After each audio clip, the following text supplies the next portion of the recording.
Welcome back to Grim Ember Beef Broganoffs. Today we have a highly requested video with one of my favorite Chaos Marines, Khârn the Betrayer, meeting the Stormlord. Before we get into the video, don't forget to like, comment, subscribe, and if you want to go to the next step, be sure to share the video with other lore enthusiasts. Now, let's get into the madness. In the 41st millennium, Mandragora did not live. It endured. The crown world of the Imotekh dynasty hung in the dark like a tomb jewel, wreathed in cold emerald auroras, birthed not by weather, but by the slow turning of cyclopean pylons in orbit. Where other worlds had seas and forests, Mandragora had necropolises, continent-spanning tomb complexes, tier upon tier of monolithic structures and geometric trenches, each layer a precise pattern of death and slumber. From high above, its surface resembled a vast circuit etched into a planet, lines of necrodermis veins pulsing faintly with trapped starlight. There were no oceans, only mirror planes of vitrified glass, laid down in unremembered wars. There were no mountains, only stepped ziggurats and black pyramids, rising from the crust like the teeth of some buried engine. The atmosphere was thin and still. No clouds moved. The world's only weather was the slow fall of dust from orbit, the shed skin of broken meteors and shattered ships, grinding down over aeons to become yet another layer upon the tomb. Within that lifeless shell, Mandragora was not empty. Deep beneath the glass and necrodermis, in vaults that reached all the way to the mantle, the legions slept. Rank upon rank of Necron warriors lay entombed in ordered silence, each motionless metal corpse cradled in a stasis cradle of blackened stone and humming field generators. In some vaults, the rows extended beyond sight, vanishing into shadow like a receding mirror. In others, lesser constructs clung to the walls and ceilings like metallic bats, silent and still until the signal came. There were legions in their millions, in their billions, infantry phalanxes, immortal cadres, destroyer cults suspended in coils of restraining field. Entire regiments of Lichguard and Praetorians, entombed upright in their armor, weapons clutched to their chests, waiting to be called to war again. Each was a fragment of a greater calculus, a datum in the grand designs of the pharaoh who ruled them. Mandragora was not merely a tomb world, it was the crown. Far beyond its orbit, arrayed across the stars like a net, lay the rest of the Imotekh domains. Dozens of lesser tomb worlds turned in silent obedience around distant suns, each feeding warriors, war machines, and raw material toward the planetary forges and tomb foundries of the crown world. Entire systems had been stripped of life and industry and rendered into fuel for Mandragora's war machine. Where once empires of flesh had risen and fallen, now only dynastic sigils of the Imotekh glowed over silent worlds. Through that network, through those countless rivers of harvested matter and repurposed stars, the rule of Imotekh flowed. In the heart of the crown world, far below the glass plains and necropolis ziggurats, the Stormlord stood upon his throne dais. The chamber around him was not large by Necron standards, though it would have swallowed a hive city's primary spire. Black stone and necrodermis panels rose in flawless angles, intersecting in ways that hurt mortal minds to look upon for long, their surfaces etched with the glimmering hieroglyphs of the Necrontire language. Dim emerald light pulsed in the walls, traveling in precise lines toward the throne at the room's center. Imotekh himself was stillness given shape. The pharaoh's tall form was wrought of ancient necrodermis armor, every plane perfect, every edge sharp enough to divide light. A long cloak of segmented metal plates hung from his shoulders, flowing in slow, deliberate movements as if submerged in deep water. Upon his brow rested a crown of crackling energy and blackened metal, its prongs inscribed with countless campaigns and victories, a storm caught in the bones of a king. Before him hovered a hololithic display that filled the room with ghostlight. Whole sectors of the galaxy spun within its projection. Star systems shimmered and rotated, picked out in emerald and dying red. Spheres of influence, trade routes, migration paths, warp currents, and dynastic claim lines intersected in a lattice only a mind like Imotech's could truly comprehend. Here, a crimson smear showed an Orc empire boiling outward in illogical expansion, their vessels tumbling through the void in improbable arcs. There, a cluster of Imperial Crusade fleets pushed against a dynastic border, banners of the corpse throne fluttering in data glyphs above their largest ships. Beyond them, a shadowed region marked as tainted by the Immaterium writhed gently, studded with the baleful icons of traitor legions and renegade lords. Imotech's gaze moved, and the display shifted in response. Wars zoomed closer, their details springing up in new glyphs. He watched Sautek phalanxes executing a flanking maneuver on a death world where acid fell as rain. He observed a series of calculated withdrawals baiting a ravenous Tyrannid splinter fleet deeper into a region of dead suns. He reran a campaign against stubborn Astartes in the lightless void between stars, analyzing a sequence of boarding actions from a dozen perspectives at once. Every battle, every engagement, every skirmish across his domains played out within the Stormlord's throne hall. Hyperlogical simulations nested inside memory, running alongside real-time augury data. Every move of his enemies was broken down into probabilities and reaction trees, mapped against the innumerable resources at his disposal. The Pharaon's mind moved with the same measured, relentless precision as Mandragora's own grinding engines. There were failures recorded among the victories, isolated reverses against the Greenskins' rabid unpredictability, ambushes sprung by the mad calculations of warp-born fiends, singular defeats inflicted not by superior might, but by the treacherous persistence of insanity. Imotekh catalogued them without rancor. They were flaws in the grand equation. They would be corrected. A flicker ran through the hololith. A thread of new light burned itself across the projection, cutting through distant star patterns like a fresh scar. It was not neat. It was not ordered. It did not move according to any known equation.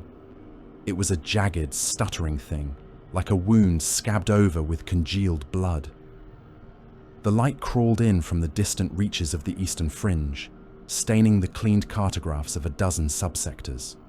Worlds along its projected path dimmed and then blackened in the display, their previous data wiped, replaced with iconography of ruin.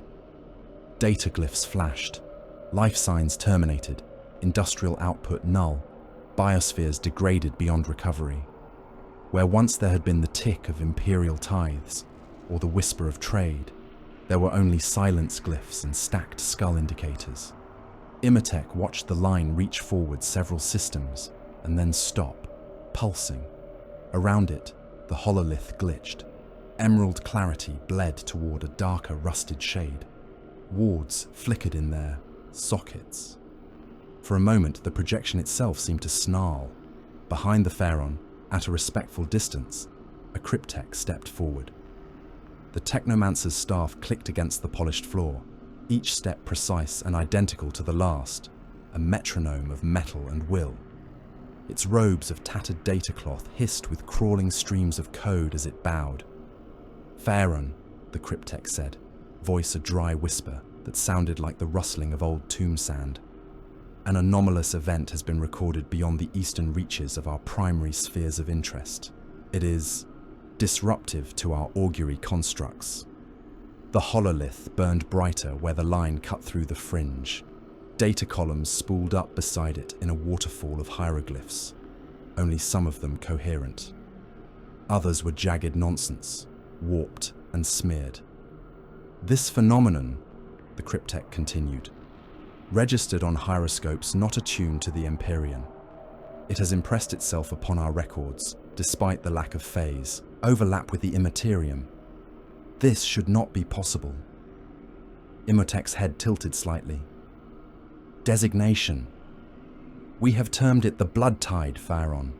Its initial trace appears to originate near a region previously infested by the butcher horde of the Traitor Legion, once known as the World Eaters. The pattern of system loss behind it is consistent." New glyphs bloomed. Records of worlds along the Blood Tide's backtrail appeared.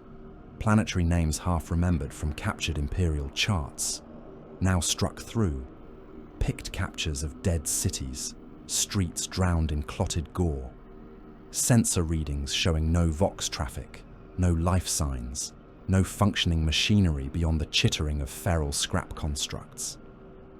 On several, images of vast monuments of bone and skulls reared up from ruinous capitals. Some were pyramids, some were crude towers held together with freezing blood. All were aligned according to no geomantic logic the Necrons could recognize, but each was pointed toward the same region of deep space. Organic life removed, intoned the cryptech. Material resources largely untouched beyond incidental destruction. Skull harvesting apparently prioritized. Blood saturation levels beyond any rational martial purpose. The probability that this is an action attributable to the adherence of the blood god aspect of warp worship exceeds any reasonable doubt. In the hololith, the jagged line pulsed again, reaching forward, leaping between systems as if skipping across stones in a river. It was not a vector that obeyed the dictates of slow real space travel alone. Somewhere along its length, whole fleets had been pulled sideways through the veil, flung down upon new prey by the whim of a hateful god. Imotekh extended one clawed hand. The hololith rotated in response, centering the blood tide's projected forward course. Calculations unfolded like ice crystals around it. Light paths traced every possible variation of its trajectory, based on known parameters of warp translation. Spheres of overlapping probability blossomed, collapsed, then blossomed again as more variables were factored in. The Pharaon watched until the results stabilized. Then he traced one long, gleaming talon through the projection. The blood tide's most probable path, the thickest band of potential, did not waver. It led directly toward Mandragora's system. Behind him, lesser nobles and functionaries of the court stirred. Necron lords turned their masked faces toward the display. Lichguards shifted their stances, shield and blade ready. Chaos, Imotekh said, the word emerging like a verdict. The crude one, the blood-drunk beast. He tapped another set of glyphs. The hololith expanded again, this time to highlight the backtrail of the anomaly. Each world it had consumed replayed in accelerated form, orbital defenses flaring briefly, then falling as boarding torpedoes and dropcraft pierced their shells. Planetside boiled, with icons of berserker charges, vox bursts of incoherent screaming, plumes of heat and mass reactive detonations as fortresses and bastions were torn open from within by chain blades and melter charges. On one world, a silo complex went dark when its entire garrison locked themselves inside and detonated their own munitions, rather than face the oncoming red tide. On another, the pict feeds cut off as something huge and brass-skinned lumbered across the horizon, its axe a line of burning ruin through the panorama. No set of actions, no sequence of moves, obeyed any rational doctrine. There was no pattern of conquest, no system of occupation, only a hunting trajectory drawn between sources of blood and slaughter. Deep in the throne hall, a second hololith bloomed. Imotekh allowed it. It was a transmission, snatched from the edge of void, where Necron augurs gnawed constantly at the babble of organic civilizations. An imperial listening post, its designation irrelevant, floated in the projection above the primary display. It was a fragile, spindly construct by Necron standards, a nest of HAB modules, Vox arrays, and sensor booms clinging to a central spindle. Runes identified it as situated near the projected path of the blood tide. The recording view cut inside, into a cramped control chamber filled with consoles and cables. Human operators leaned over cogitator banks, their faces gaunt in the cold glow of their instruments. Servo skulls drifted overhead, their eyes burning crimson. The audio was a constant hiss of static and distant vox chatter. "Contact!" one mortal said, his voice thin and reedy, the accent of some distant hive. "Translation flare on the outer edge. bearing... His words dissolved into a scream as every lumen in the room flickered. Red warning sigils blossomed across his screens. The picked feed swung wildly as the station shuddered. Outside, in the void, tiers of lurid light opened one after another, like wounds being ripped in the fabric of reality. From each, hulls slid and crashed into real space, on tides of warp lightning. They were not elegant ships. They were not neat, brass and red, blackened adamantium plate. Hulls bearing old marks of the 12th Legion, overpainted newer iconography of Khârn. Clouds of debris and frozen corpses surrounded some like rusted halos. Warp fire crawled around others in chains. The Vox picked up chanting even through the interference, an ugly roar in a dozen corrupted tongues. Blood for the blood god, it came over and over, a rising tide of sound that made the mortal operators flinch as if struck. Skulls for the skull throne. Smaller signatures detached from the main mass of the fleet. Assault craft, gunships, brutal boarding torpedoes, and bloated demon vessels that oozed a smear of unreality with every movement. They arrowed toward the listening post on augmented thrust, gauze screens of the crude station flaring in protest. Macro cannon emplacements on the station's outer ring spat fire. A few chaos craft vanished in expanding blossoms of shrapnel and plasma. Most kept coming, trailing smoke and burning dead. The first boarding torpedoes struck. The picked feed juddered as tunnels of plasteel and ceramite chewed their way through the station's meager armor. Suddenly, the control chamber's main portal bulged inward, then burst in a spray of molten metal and vapor. They came in screaming. Armor the color of dried blood, trimmed in brass. Horned helms, chainsword teeth howling as they bit. Bolters barked, their mass-reactive shells detonating inside human bodies, turning soft flesh into red vapor. One mortal's head vanished in a burst of bone shards and brain matter that spattered across the picked lens, smearing the image in streaks of crimson. Another operator tried to run, only to be hacked down at the knee by a roaring berserker. The warrior wrenched the mortal up by his collar, chainsword sawing through his torso as if carving meat, ribs snapping one by one under the gouging teeth. Entrails spilled in ropes over the floor, steam rising from the hot mess where armor plates shoveled it aside. The Vox drowned in a single deafening bellow, the howl of war as the world eaters fell upon their prey. Somewhere in the din, a clearer voice rose, louder than the rest, a Vox-grated command that cut through the slaughter like a blade. "The butcher horde takes this skull," the voice roared. "Spill it, drown it." The recording ended there in a wash of static and blood. The hololith dimmed, leaving only the primary projection with its jagged line. The throne hall fell quiet. The only sound was the faint insect hum of field generators deep in the walls. Imotekh turned his face back toward the map of the stars. His optic lenses narrowed slightly. Around him, data arrays unfolded more and more permutations of the blood tide's advance. Probability trees sprouted like twisted forests, their branches marking every possible counterstroke. In system after system, different deployments played out in simulation, some ending with the dynasty's colors still shining over conquered worlds, others collapsing under storms of irrational violence. The majority of paths that led to a favorable outcome converged upon a single decision point. "Fire on," prompted the cryptech. "Do we redirect fleets? Summon additional cohorts from the outlying tomb worlds? There are C'tan shards in stasis that could be harnessed. We could awaken the full might of the Crown's stored legions and meet this filth in the interstellar void, far from Mandragora's surface." A lesser overlord stepped forward from the ranks, his own necrodermis armor bearing the scars of 100 campaigns. His voice clicked with static as he inclined his head. "The Stormlord has never been defeated," the overlord said. "Yet these creatures do not obey logic. They shift from prey to prey like beasts, without pattern. It may be advantageous to smother this blood tide before it reaches the sacred soil of the Crown World. The outer tomb worlds are expendable." Imotekh did not move for several long moments.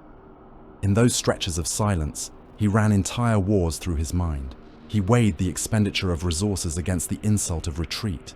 He measured the likely escalation of warp contamination against his own mastery of the storm. "I did not seize the crown of the Sautek to flee before animals," he said at last, voice a cold, resonant chord that rolled through the chamber. "Mandragora is not a frontier bastion. It is the heart. It is the axe. Organic filth has broken itself upon this world before. It will do so again." He lifted his staff, a long rod of blackened metal topped with a crackling orb of contained destruction. Lightning crawled along its length, coiling up his arm and around his shoulders in lazy arcs. "Order the tomb fleets to hold their positions," Imotekh continued. "No additional shards are to be awakened. The lesser worlds will maintain their garrisons and prepare to enact containment protocols if the blood tide veers from its current path. Mandragora will receive this war host. Mandragora will answer. That is sufficient." The cryptek bowed lower, accepting the decree. The Overlord hesitated, then mirrored the gesture, falling silent. "Begin planetary awakening on the second tier," Imotekh added. "Ready the storm grid. Realign the orbital pylons. I will see this butcher horde with my own optics." Above the chamber, in orbit, the response began. Around Mandragora's gunmetal bulk, the ring of ancient pylons stirred. Each towering structure, taller than most mortal hives, rotated along its axis, aligning with precise angles dictated by mathematics, too old for any human scholar to guess at.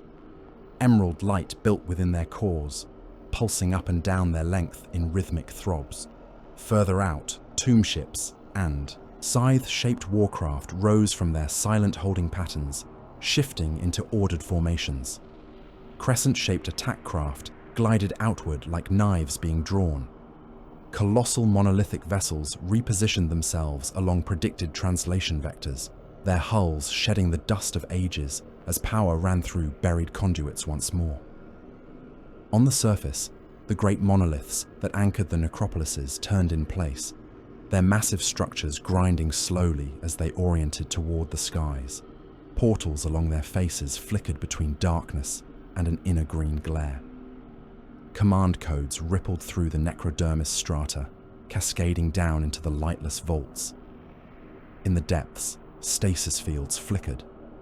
The first ranks of warriors stirred as the cold that had held them for millennia retreated. Optic lenses flared to life one by one in the dark, like a carpet of stars igniting beneath the world's skin. At the system's edge, far beyond Mandragora's moons and pylons, a lone, sensor drone drifted through the void. It hung there, a tiny, unremarkable construct in the black, its surface studded with slumbering auger crystals. Its task was simple: to watch.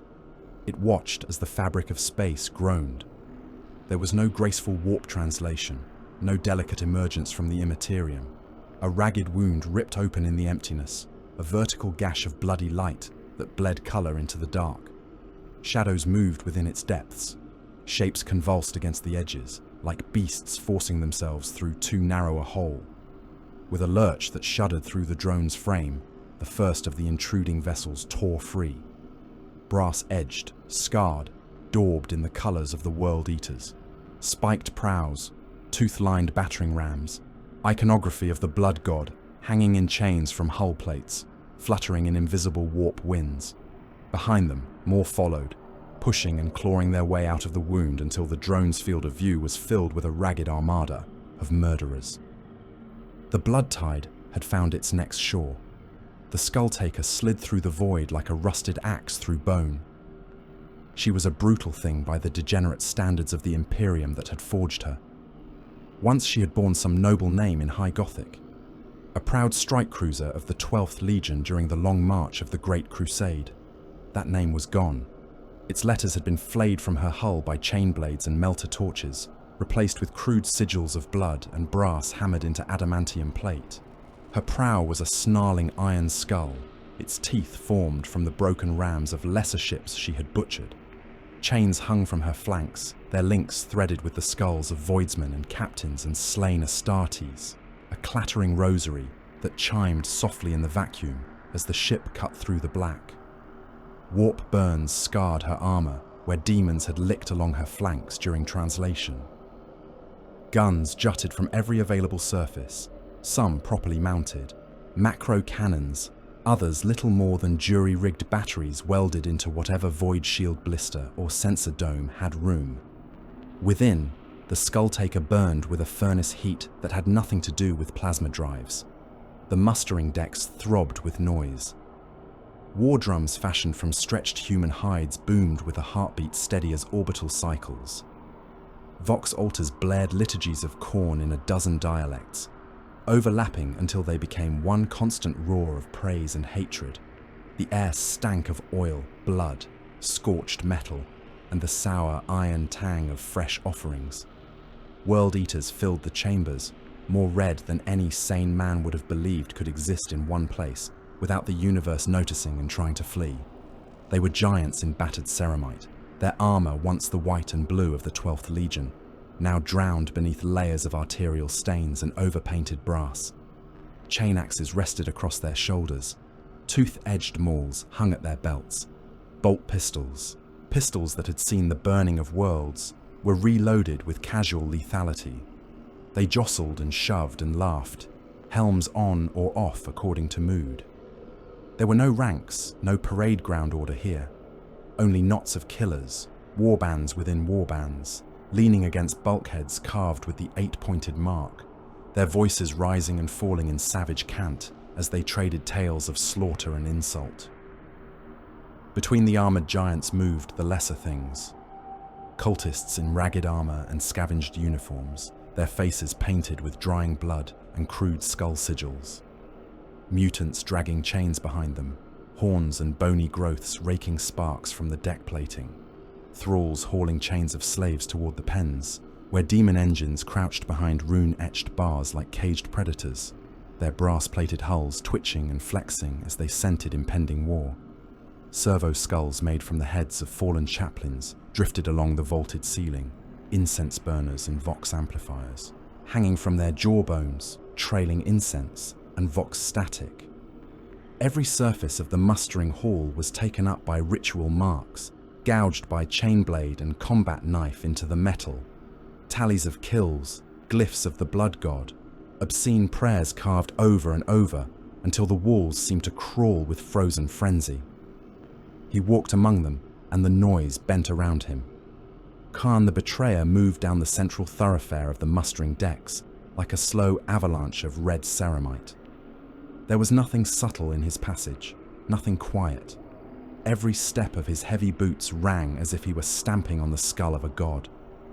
Blood and oil and old gore had dried in thick cakes across his armor, layer after layer built up over centuries until the original contours of plate and pauldrons were almost lost beneath the clotted mess. Here and there, archaic 12th Legion iconography showed through, the white of the old World Eater insignia, a stylized fanged maw, the faded remnants of the war, hounds sign beneath.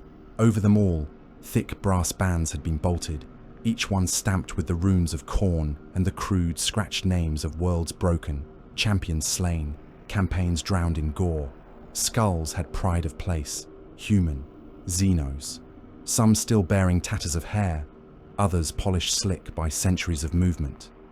They were chained to his belt, to his shoulders, to the curved horns of his crested helm. They knocked together like obscene prayer beads as he walked, the hollow clack of bone louder than the mutter of chain teeth and the rumble of distant guns. At his side hung Gorechild. The chain axe was as ugly as its master. The head was a brutal crescent of adamantium teeth and blackened metal, each mono-edged cogtooth pitted and nicked from ages of biting through armor and bone. Khârn's hand rested on its haft, fingers closing around the worn grip with the ease of a weapon that had become extension of self. Tiny sparks licked between the axe blade and the deck, as if the weapon hungered and the ship's metal answered. Gorechild hummed all the time now, a hot, eager whine that never fully faded, even at rest. On the Skulltaker, where the machine spirits had long since been twisted or devoured and only snarling demons and bound echoes remained, that constant noise set teeth on edge. It pulled eyes toward Khârn wherever he passed, like the scent of fresh blood in a predator pit. He did not think about that. Khârn did not think about shipboard spirits or long-dead tech rights or the minutiae of void travel. His thoughts were simple and direct and perfectly focused. There was a world ahead of him. There would be an enemy upon it. He would find the fiercest among them and split him open. The rest was background. A figure shouldered through the press of berserkers up ahead, and the warriors parted somewhat grudgingly to let him through. He was big even by Astartes standards, his armor a ruin of scars and crude grafts, where a proper apothecary would have carried narthecium and sacred tools. This one had bulkier engine harnesses and a backpack bearing crude racks of chain blades and surgical drills, their housings stained with old black gore. Augmetic arms ended in crude auto-syringes, and saws hung at his sides, clinking. A blood mask, fashioned from a flayed face, stretched and lacquered, covered his helm like a half-melted second skin. "Lord," the berserker surgeon growled, falling into step beside Khârn. "The Vox carrion bring tidings." Khârn's helm turned a fraction, one eye lens focusing. "Speak," he said. The surgeon's helm grill rasped. "The mortals on the bridge have ripped useful scraps from the sea of lies. There is no longer doubt. The world ahead is a tomb, but not one of our making. They name it Mandragora in the corpse tongue, crown world of some ancient metal empire. Necrons!" Another berserker spat the word a few paces away, hurling the gobbet of phlegm to sizzle on the deck. "The dead that will not lie down. A dynasty of them," the surgeon said. "Imotekh. The slaves whisper that. They fear the word like children fear the dark. Their scribblers claim this crown world commands whole swathes of void, more than a dozen tomb worlds feeding it warriors and engines. They speak of an overlord there, a metal king who has never lost." He glanced sideways at Khârn. "They say this metal king has never lost, Lord." Khârn's laughter rolled out of his helmvox like thunder in a slaughterhouse. It was not loud. It did not need to be. The warriors around him heard it, and spines straightened. Breaths came faster. "Never lost," he repeated, tasting the words as if they were a slice of meat. "Then he owes Khârn a debt." The surgeon chuckled wetly. "We will collect it." They reached a viewport shrine, one of the few along the mustering decks that still offered a direct view of the void, rather than being plated over with brass icons. The thick armored crystal was cracked and spiderwebbed from some ancient impact, but it held, and beyond it, the butcher horde sprawled. Khârn stepped closer, Gorechild's point gouging a furrow in the deck as he moved. The massed fleets of the Blood God were an abomination against reason. Where an Imperial Admiral would have ordered neat battle lines and tight formations, here there was a seething swarm of hulls, battle barges and strike cruisers of the World Eater's old stock. Captured Imperial vessels choked in chains and studded with fresh guns.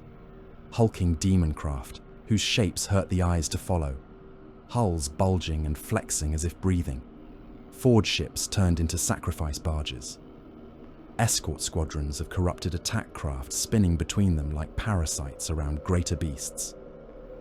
There were banners scrawled across hulls in macabre script, declaring the names of warbands and champions. The Black Feast, whose warriors consumed the dead until they burst. Endless Murder, who had sworn never to make planetfall, fighting only in the meat grinder of shipboard slaughter. The Red Exhumed, whose colours had once been of another legion entirely before they saw the virtue of skulls. More names than one mind could hold, all bound together not by discipline or oath, but by the gravity of slaughter that Khârn represented. Between the main vessels, lesser craft scuttled and swooped. Marauder bombers captured and refitted. Gun cutters, ramshackle void hulks held together with prayer and habit. Where the horde passed, the immaterium still clung in greasy whirls, reality slow to heal around the places where the butcher horde had torn through. Ahead, like a sliver of night given shape, hung the first of the enemy's ships, The Necron tomb vessel was wrong to look upon. Its hull was a smooth crescent of black-green metal that drank the light around it, edge lines too precise, too perfect to be the work of mortal yards. No running lights twinkled. Upon it, no Vox traffic leaked from its flanks. It glided forward on engines that did not roar, that did not burn fuel, moving as if the universe simply made space where it wished to be. Along its spine, rods of strange crystal pulsed, and the emptiness between the butcher horde and the tomb ship crackled as Gorse energy built. "Pick it," the surgeon grunted. "They sleep behind it, the cowards. Let us wake them." On the bridge of the Skulltaker, somewhere above, captains and lieutenants and mortals shouted and made marks upon cracked cogitator screens as the butcher horde formed its own kind of attack wave. No neat spear point, no balanced escort wings. Just ships pushing forward, throttles jammed to full, each captain more afraid of missing the slaughter than of any enemy. Lances of gas fire lashed out from the tomb ship. Where they struck, they did not explode. They simply erased. An escort gunship caught one full on the prow and was unmade from front to back, its metal, shell dissolving into a crawling cloud of green dust. Crew within screaming as flesh and bone were stripped from them in rippling waves. The World Eaters howled in approval. Macro cannon storms answered, their shells streaking through the void as incandescent lines. Some burst against shimmering energy fields around the tomb ship. Others found seams and detonated, flaying plates from the black hull and sending crystalline rods spinning into space. A demon engine in the shape of a colossal brass-plated worm latched onto the Necron vessel's flank, its jaws chewing through armor as it drove boarding tunnels into the wound. Khârn turned from the viewport. "Prepare to board," he said. The words were unnecessary. The warriors were already moving, already barging into boarding torpedo racks and assault claws, already taking position in drop coffins that stank of old blood and warp ozone. They were creatures trained for that one moment when the hatch blew and they could run, screaming, into a hostile hull. Everything else was an irritation. Khârn strode toward one of the boarding bays, the berserker surgeon and a knot of chosen killers at his heels. In the loading chamber, the light was hellish. Red battle lamps strobed, and the roar of engines readying to fire shook the deck. Rows of sarcophagus-like torpedoes lay waiting, their blunt noses already slick with condensation from the chill of the void. Servitors lobotomized in ancient days clanked along the arming rails, their remains studded with fresh skulls, clumsy hands connecting cables and ramming charges into place. A figure stepped from the shadows near the control lectern, robes of flayed skin and ragged cloth swirling. His armor beneath was not red, but a darker hue, burnished and scratched with eye runes and twisting scripts. A staff crowned with a warped skull crackled in his fist, warp fire licking along its length. "Sire of the Butcher Horde," the sorcerer said. His voice was oily, his words slithering through the vox like grease. "The warp seethes thick around this world. Let me read its currents for you. Let me call the favor of the blood god and guide your blade to the most glorious breach. There are omens, there are portents, there are..." Khârn did not answer with words. Gorachild moved. One instant the Psyker's head was in place upon his shoulders, eye lenses glimmering with stolen sight. The next, the chain axe had carved a diagonal furrow through helm and bone and brain. Teeth screamed as they bit, churning, spraying a fan of crushed bone fragments and pink-grey slurry across the wall. The sorcerer's body spasmed, warp fire flaring wild as what passed for his soul was suddenly, violently evicted.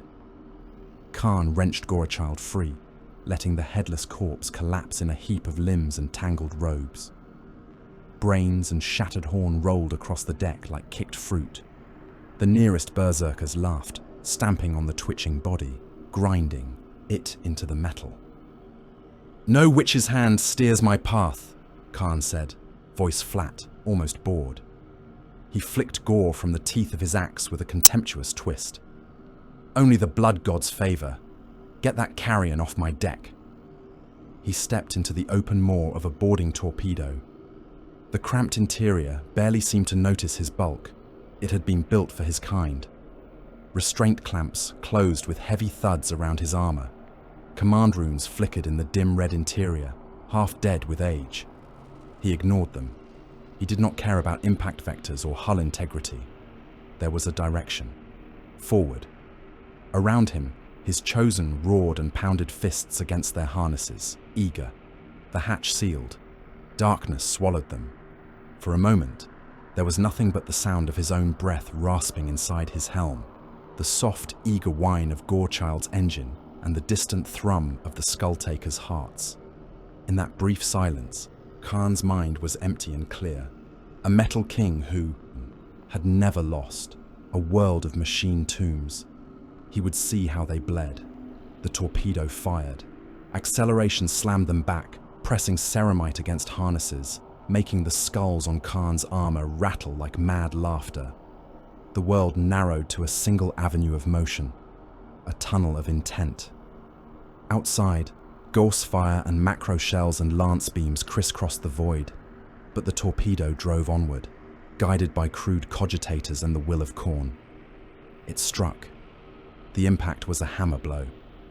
Metal screamed as the boarding torpedo's nose drills spun at insane speed, chewing through the tomb ship's hull.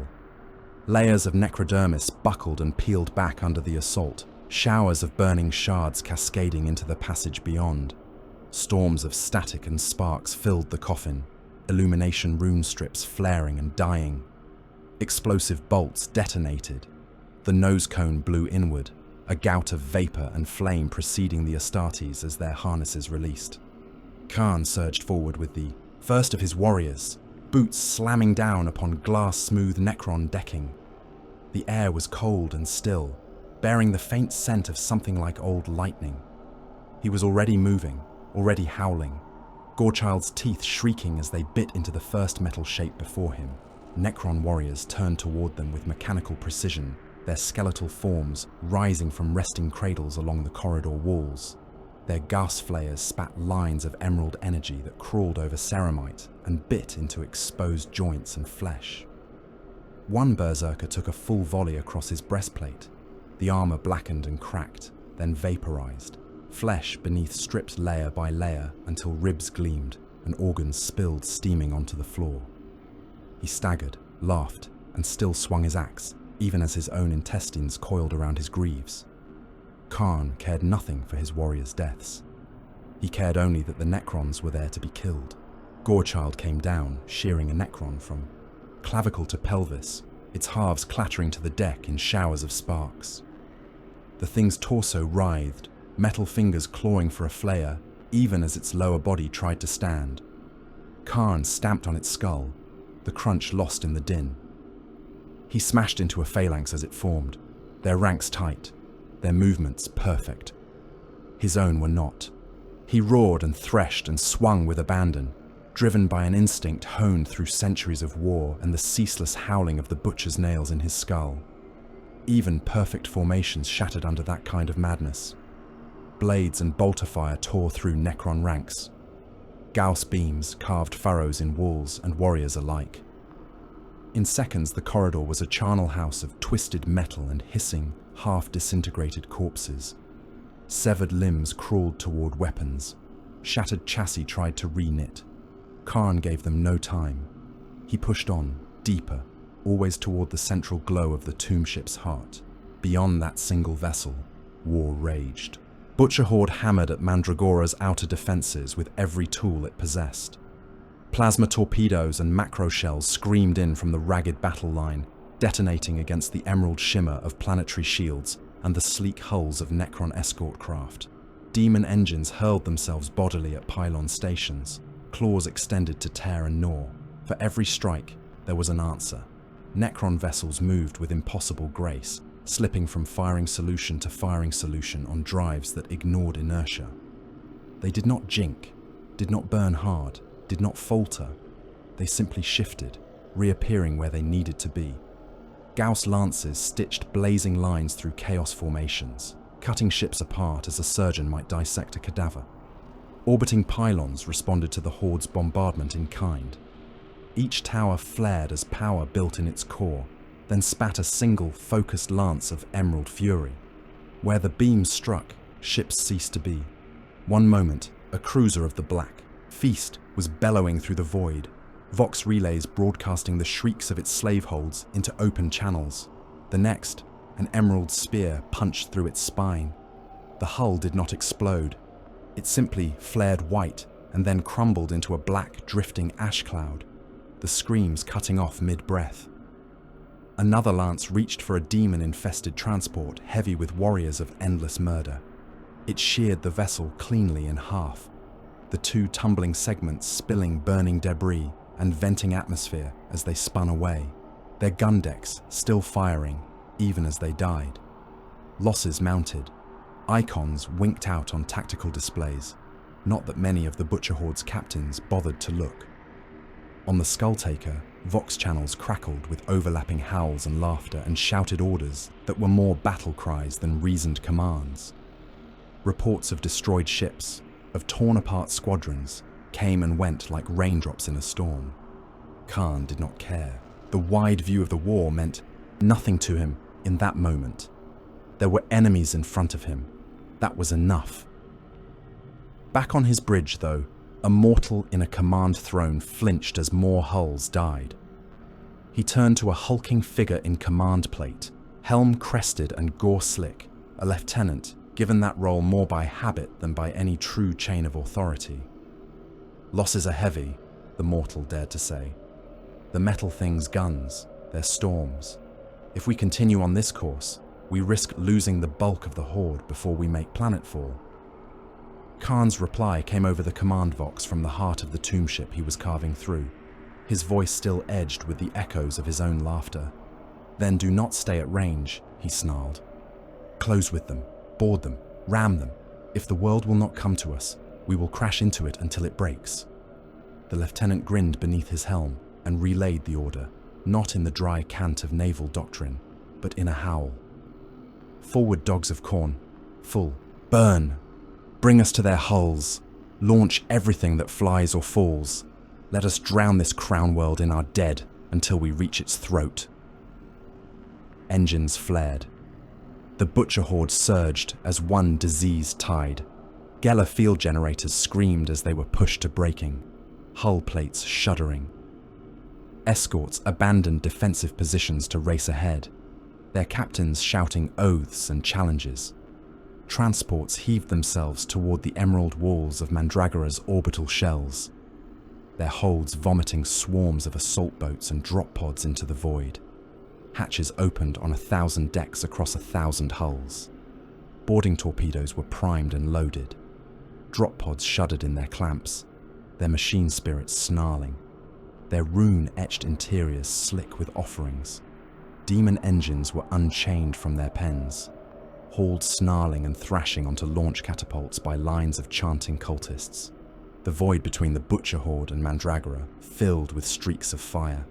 Drop pods, fat and blunt and merciless, spun as they were hurled forward, retros and guidance thrusters flaring as they sought the planet's surface, or the flanks of Necron vessels. Sleek assault boats followed, their hulls bristling with guns and rams, packed tight with berserkers straining at their harnesses. Demonic shapes howled as they hurtled alongside them, engines aflame, warp fire trailing from their brass hides.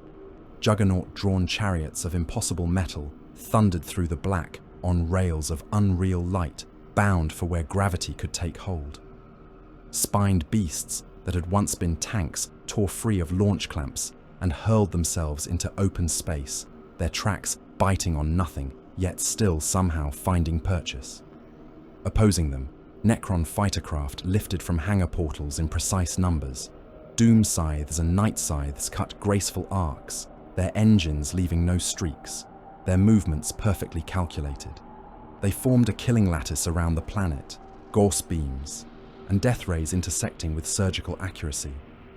Where the two tides met, the void became a lattice of death. Assault craft exploded under concentrated fire, spilling burning Astartes into space, their bodies tumbling as their blood boiled away from them in scarlet spheres. Pods were sliced apart mid-flight, their passengers carved into disintegrating silhouettes, Enough made it through. The first wave of Khârn steel and flesh and fury streaked on toward the waiting crown world, burning trails across the darkness like a storm of falling stars. The command barge rose from Mandragora like a shard of its own heart, torn free and flung into the sky. It climbed through strata of ancient dust and the thin, chill air of the crown world's upper reaches on thrumming gravitic fields, leaving only eddies of disturbed particles in its wake. Necrodermis plates along its hull flexed as they woke fully, faint emerald light running along etched hieroglyphs and pooling in the curving blades that arced out from its flanks. At its center stood a dais, and on that dais stood Imotekh. The Stormlord rode the barge into the void with his cloak streaming as if in a wind that did not exist. The planetary disk swelled beneath him, its necropolis plains and black ziggurats laid out like the facets of some vast mechanical eye.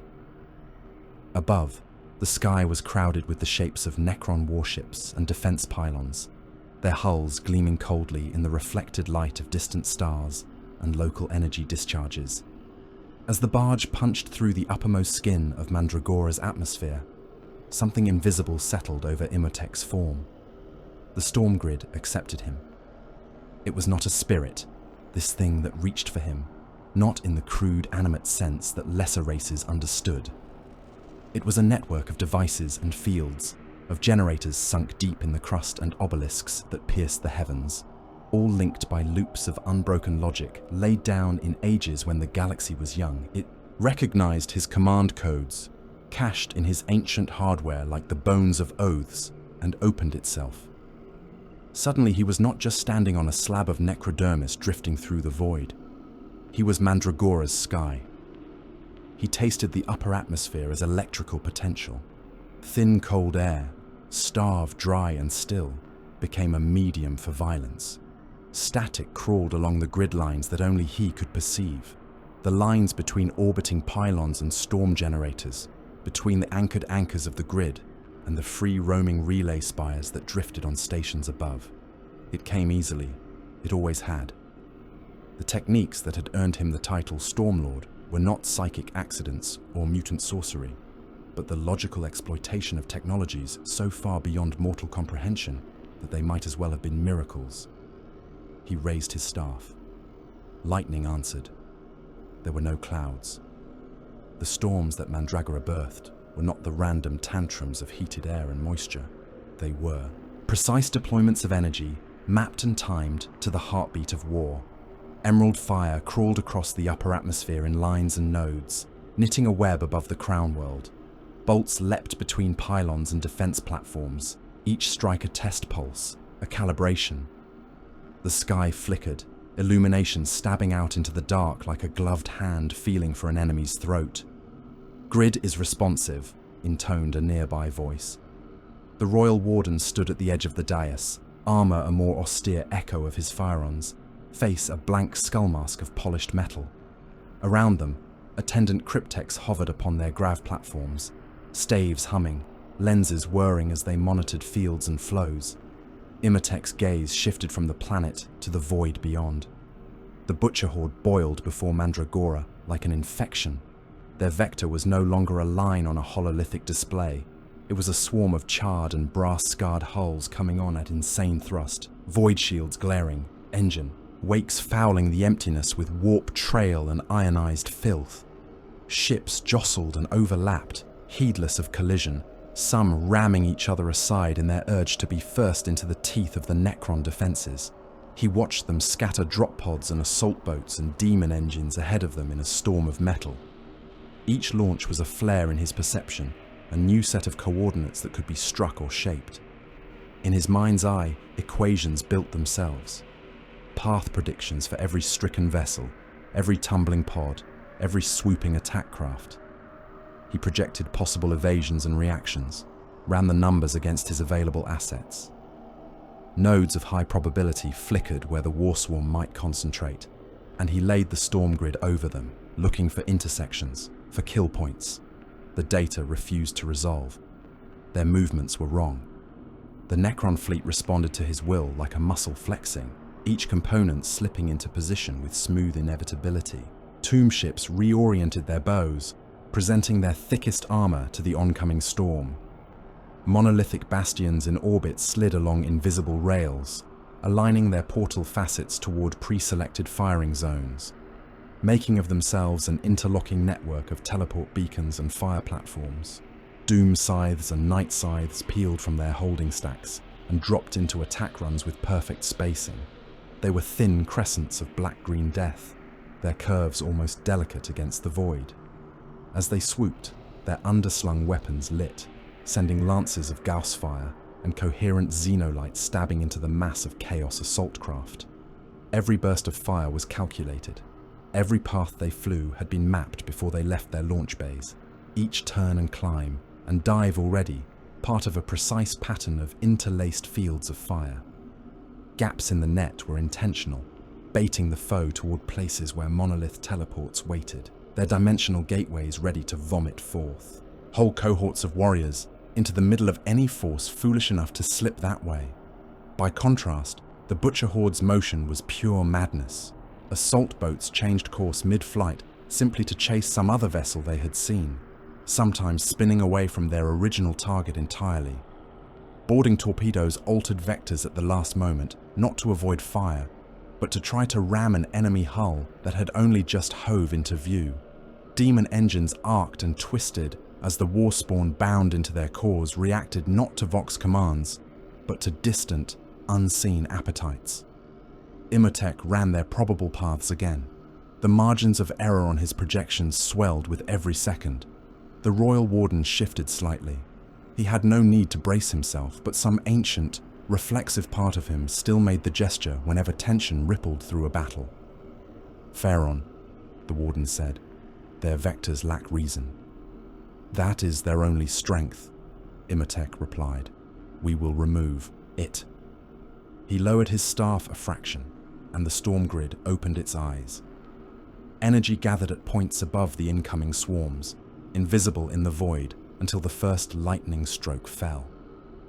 It was not lightning, as mortals knew it. There was no flicker of cloud to cloud discharge, no diffuse crackle of potential equalizing. This was a spear, a pillar of emerald fury that dropped from the black like the judgment of a machine god. It struck a cluster of drop pods, their thick ceramite hides built to endure the brutalities of atmospheric entry, not the raw scouring of Necron war tech. For an instant, the pods glowed, their hulls outlining as if drawn in incandescent emerald lines. Then the energy burned through. Pods ruptured. Armor peeled back in molten sheets, spilling Astartes into the void. Men who had been roaring prayers an instant before were reduced to blackened silhouettes hanging in space, their blood boiling and venting around them in expanding nebulae of red mist. The charge overpenetrated, slamming into a trailing wave of assault craft, overloading their systems, detonating fuel. A chain of explosions walked back along the swarm, turning a probable landing wave into a widening field of debris. Another bolt fell elsewhere, then another. Soon the sky above Mandragora was stitched with silent storms, lines of emerald light lashing down and across, each chosen by algorithms that weighed mass, threat, and trajectory, waterless tempests that smashed transports and dropships out of the stars. Within the skulls of the world eaters, the butcher's nails shrieked in answer. Ships died. Their crews did not die quietly. On the bridges of plague-scarred cruisers and hell-forged raiders, captains howled defiance as their hulls cracked apart under emerald fire. Berserkers in transit, strapped into drop harnesses, watched the walls around them blister and melt, saw their battle brothers flash into ash and bone dust as bolts of unnatural lightning stabbed through their compartment. Some were obliterated before their war cries had fully formed. Others, miraculously, were hurled free in the violence, their pods cracked open like eggs, their bodies flung into the void on vectors that carried them through the killing fields. Those few hit the thin upper air of Mandragora still burning, still alive, screaming as their armor flared cherry red and their blood boiled in their veins. Transports tried to wheel away, their mortal crews shrieking over Vox systems, clogging with overlapping cries. Void shields, overloaded under the lash of storm strikes, blooming and failing in showers of sparks. One bulk carrier shuddered as its main reactor went critical, the storm's fury having crawled through its shielding to bite the engines. It cracked apart, a swelling ball of blossoming light that pushed a wave of shrapnel and burning wreckage ahead of it. Even the Chaos Gods could not bend all the laws of the material universe. Yet some of the Horde refused to die. Rust-scarred cruisers turned their prows directly into the paths of the heaviest fire, engines howling. They took storm bolts on their armored skulls. Plating fused and ran. Entire decks cooked. Hundreds of cultists and mortal crew vaporized where they stood. Still, the ships kept going, dragging their wounded hulls through the lattice of light, bleeding polychromatic warp flame from a dozen wounds. One such vessel, a former Imperial strike cruiser now so layered in hacked-on brass and butchered iconography that its class was almost unrecognizable, came on with its prow ram chewing the void. Emergency bulkheads slammed down inside it as compartments vented. Gravity failed on several decks. Fire suppression systems, already corrupted, vomited accelerant instead of foam.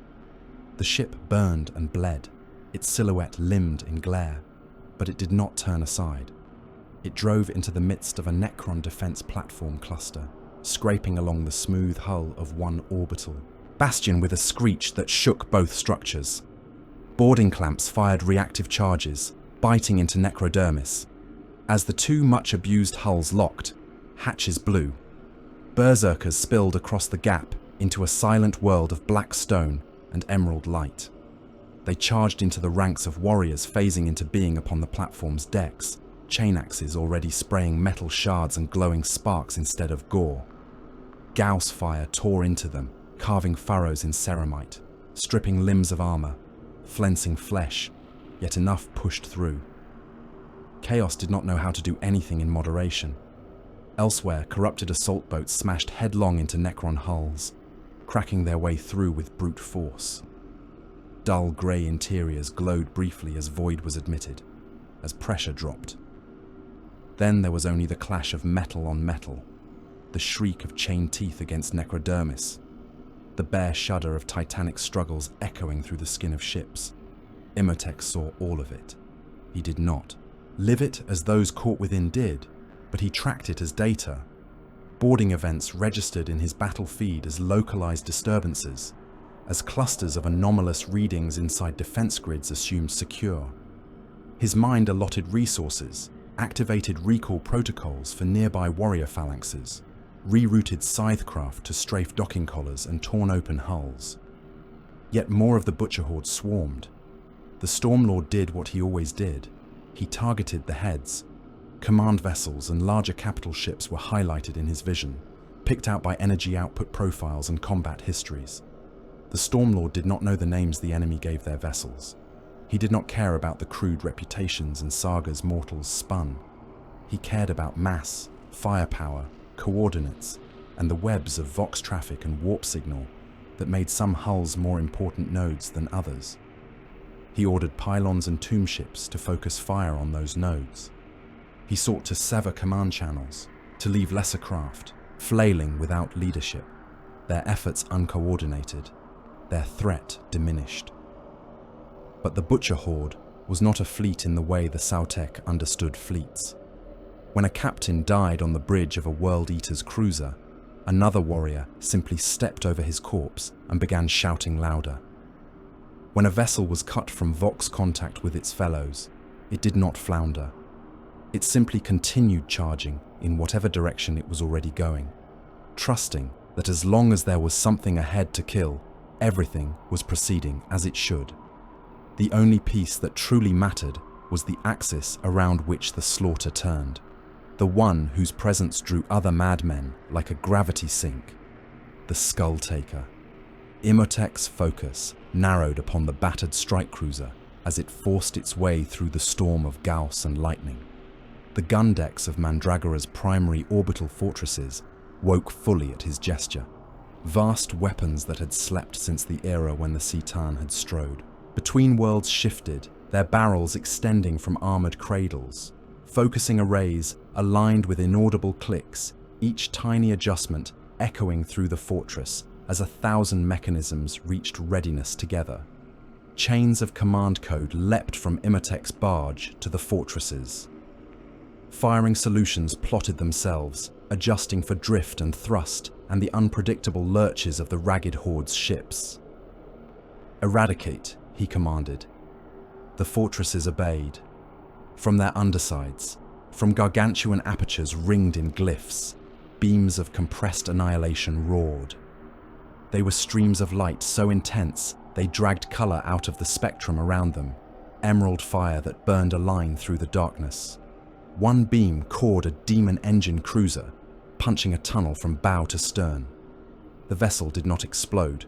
It simply came apart, the structural integrity of its fused metal and possessed flesh unmade, its pieces tumbling away in curved lines, still flailing and biting, as if they did not understand they were dead.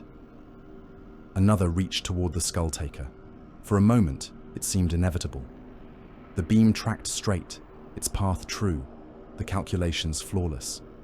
It would hit amidships, cut the corrupted cruiser in half, end whatever threat it might present before it had fully formed. Reality twitched. A fresh wound tore open in the void, narrow but deep, directly in the path of the beam. Warp light spilled out, a colorless radiance that made the emerald of the fortress fire seem suddenly dull. Within the tear, something vast and half-formed writhed, its limbs made of the screaming silhouettes of long-dead men. Mouths opened and shut along its flanks, all chanting the same wordless plea in voices stripped of language. The fortress beam struck that thing. It should have ripped it apart, should have drilled through, should have splashed its fury across the hull of the Skulltaker beyond. Instead, the energy vanished into the wound. The thing in the rift convulsed, its mouths shrieking, its substance swelling and boiling as impossible physics tried to reconcile Necron energy with warp hunger. The tear collapsed. When it was gone, the void where it had been was empty. The beam had spent itself. It had not been deflected. It had been devoured. The Royal Warden's optic lenses flared. Some buried part of his old organic instincts wanted to name this sorcery. Imotekh simply filed it as an anomaly to be examined later. There was no time to dwell on it now. The Skulltaker burned on, its prow shrouded in ash and warp static, chunks of molten armor dripping from its flanks. It rolled, shields flickering, engines howling as they fought both damage and the pull of Mandragora's gravity well. It lived long enough to disgorge its full cargo of drop pods, assault boats, demon engines and whatever else had survived the run in its cavernous holds. From its hull, from its ragged launch bays, metal seeds streaked down towards the planet, their retros flaring in stuttering bursts as they cut through the upper atmosphere. Imotekh recalculated. Even with the storm grid at full charge, even with every available scythecraft and fortress gun brought to bear, he could not swat down every pod, every tumbling wreck, every demon engine plunging on tails of fire.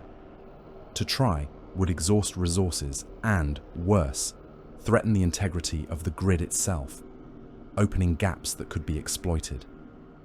He did not intend to fight this battle on the enemy's terms. "Redirect storm assets," he said. "Shift suppression to these vectors." He threw new patterns across the hololithic projection floating beside him. Swarms of enemy drops shifted in his awareness, reweighted and sorted. Instead of simply annihilating as many as possible, he chose. He began to herd. Storm cells flared not where the densest clusters dropped, but ahead of them, slewing their paths. Pods tumbled as bolts of energy struck near misses, as air resistance changed abruptly in superheated pockets. Engines sputtered under sudden overloads. Guidance cogitators flickered with errors, compensating as best they could. On the surface, the monoliths answered their master as faithfully as the scythes had. Their positions shifted minutely, like magnificent chess pieces being nudged into perfect alignment. Their portals swallowed and regurgitated streams of warriors. filling predetermined plains and necropolis approaches with phalanxes of metal death. Kill zones bloomed on Mandragora, invisible diagrams of overlapping fire arcs and geometric traps. The Stormlord tilted the battlefield, nudging his foes along grooves they could not see. Let them land, then. Let them think themselves fortunate to have lived through the sky. Let them hurl themselves into spaces already mapped for maximum slaughter. Storms raged above. The grid howled as it bent the paths of the falling. In one of the descending pods, the world was a red-lit coffin. Harnesses groaned as gravity clawed at ceramite. The pod shook, buffeted by waves of heat and concussion. For a heartbeat, the walls glowed as something brushed them from outside, some kiss of Mandragora's wrath. Paint blistered, symbol lines smoked. Inside, the warriors only laughed. Khârn stood hunched in the center of the pod, one hand on Gorechild's haft, the other braced against the vibrating deck. The nails screamed inside his skull, a joyous chorus to match the rising howl of the pod's descent. Through the narrow viewing slits, he saw streaks of emerald light carving the sky, saw other pods blossoming into clouds of shrapnel and fire as they were swatted from the heavens. Molten debris rained past, tumbling chunks of metal still glowing with the heat of their deaths. They burned their own paths through the thin air, falling alongside the pod like meteors. Khârn's laughter came through the pod's cramped space as a series of short, harsh barks. "Look, at them burn," he said over the internal vox, voice thick with delighted contempt. "A world of metal that thinks it can sing like a storm. We will teach it a better song."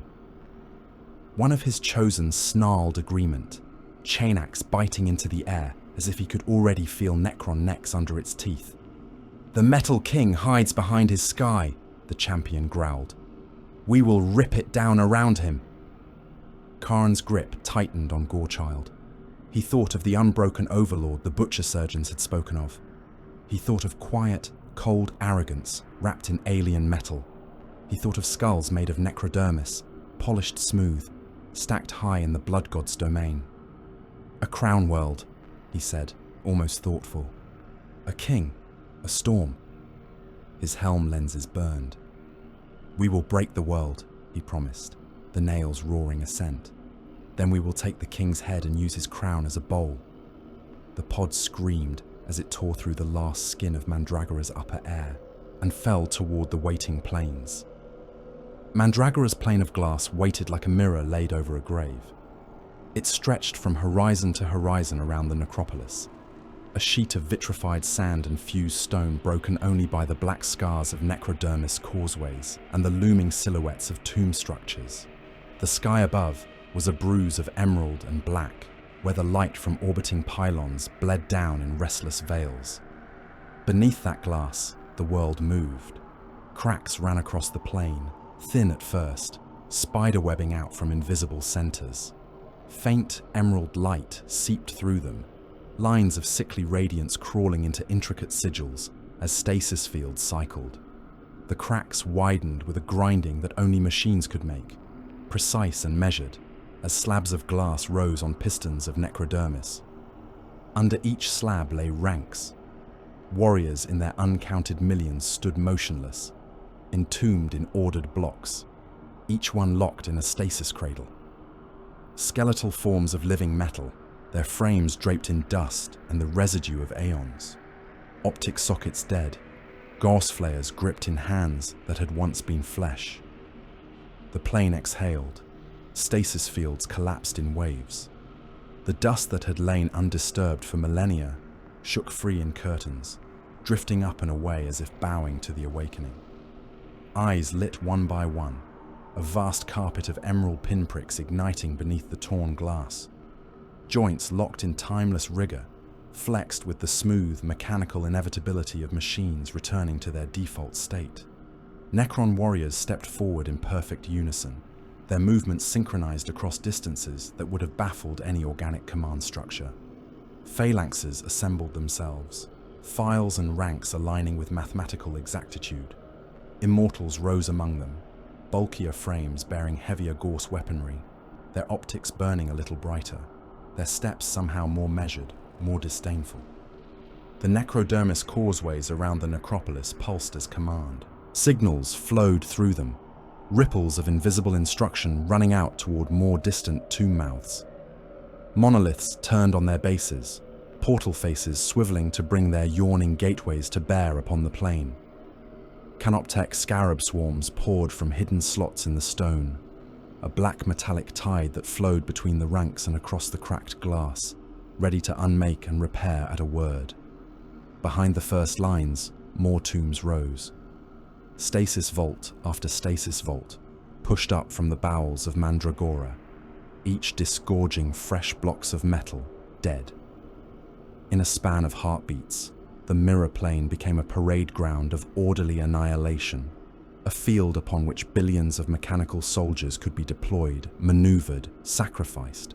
They did not shout, they did not sing, they simply stood and waited, Gorse weapons at the ready, heads turned toward the bruised sky. Fire fell. Drop pods hit the glass like burning meteors. They slammed into the plane with impacts that sent concentric cracks racing outwards, shockwaves grinding the already fractured glass into new shapes.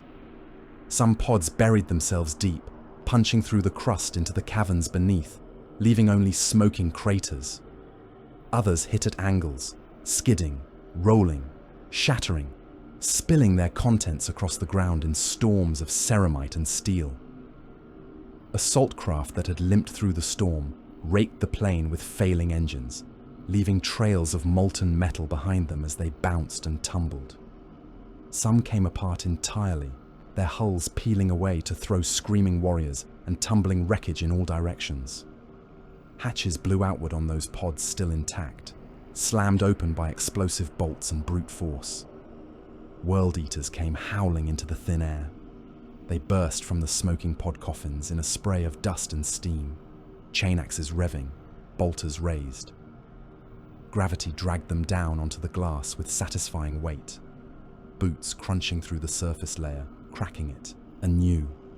Their vox-enhanced roars echoed across the plain, ugly praises to the blood god, promises of skulls and rivers of gore. Behind them poured lesser things, cultists in ragged flak and looted armor, their bodies daubed with crude eight-pointed stars and skull glyphs, mutants with spine backs and triple-jointed limbs, dragging heavy stubbers and makeshift banners. Iron-spiked demon engines hauled themselves out of drop harnesses, claws biting into glass, warp fire weeping from the seams in their brass hides. They did not form neat lines. They did not dress ranks. The wave that surged away from the landing sites was a mad, rolling thing, a storm of individuals united only by direction and hunger.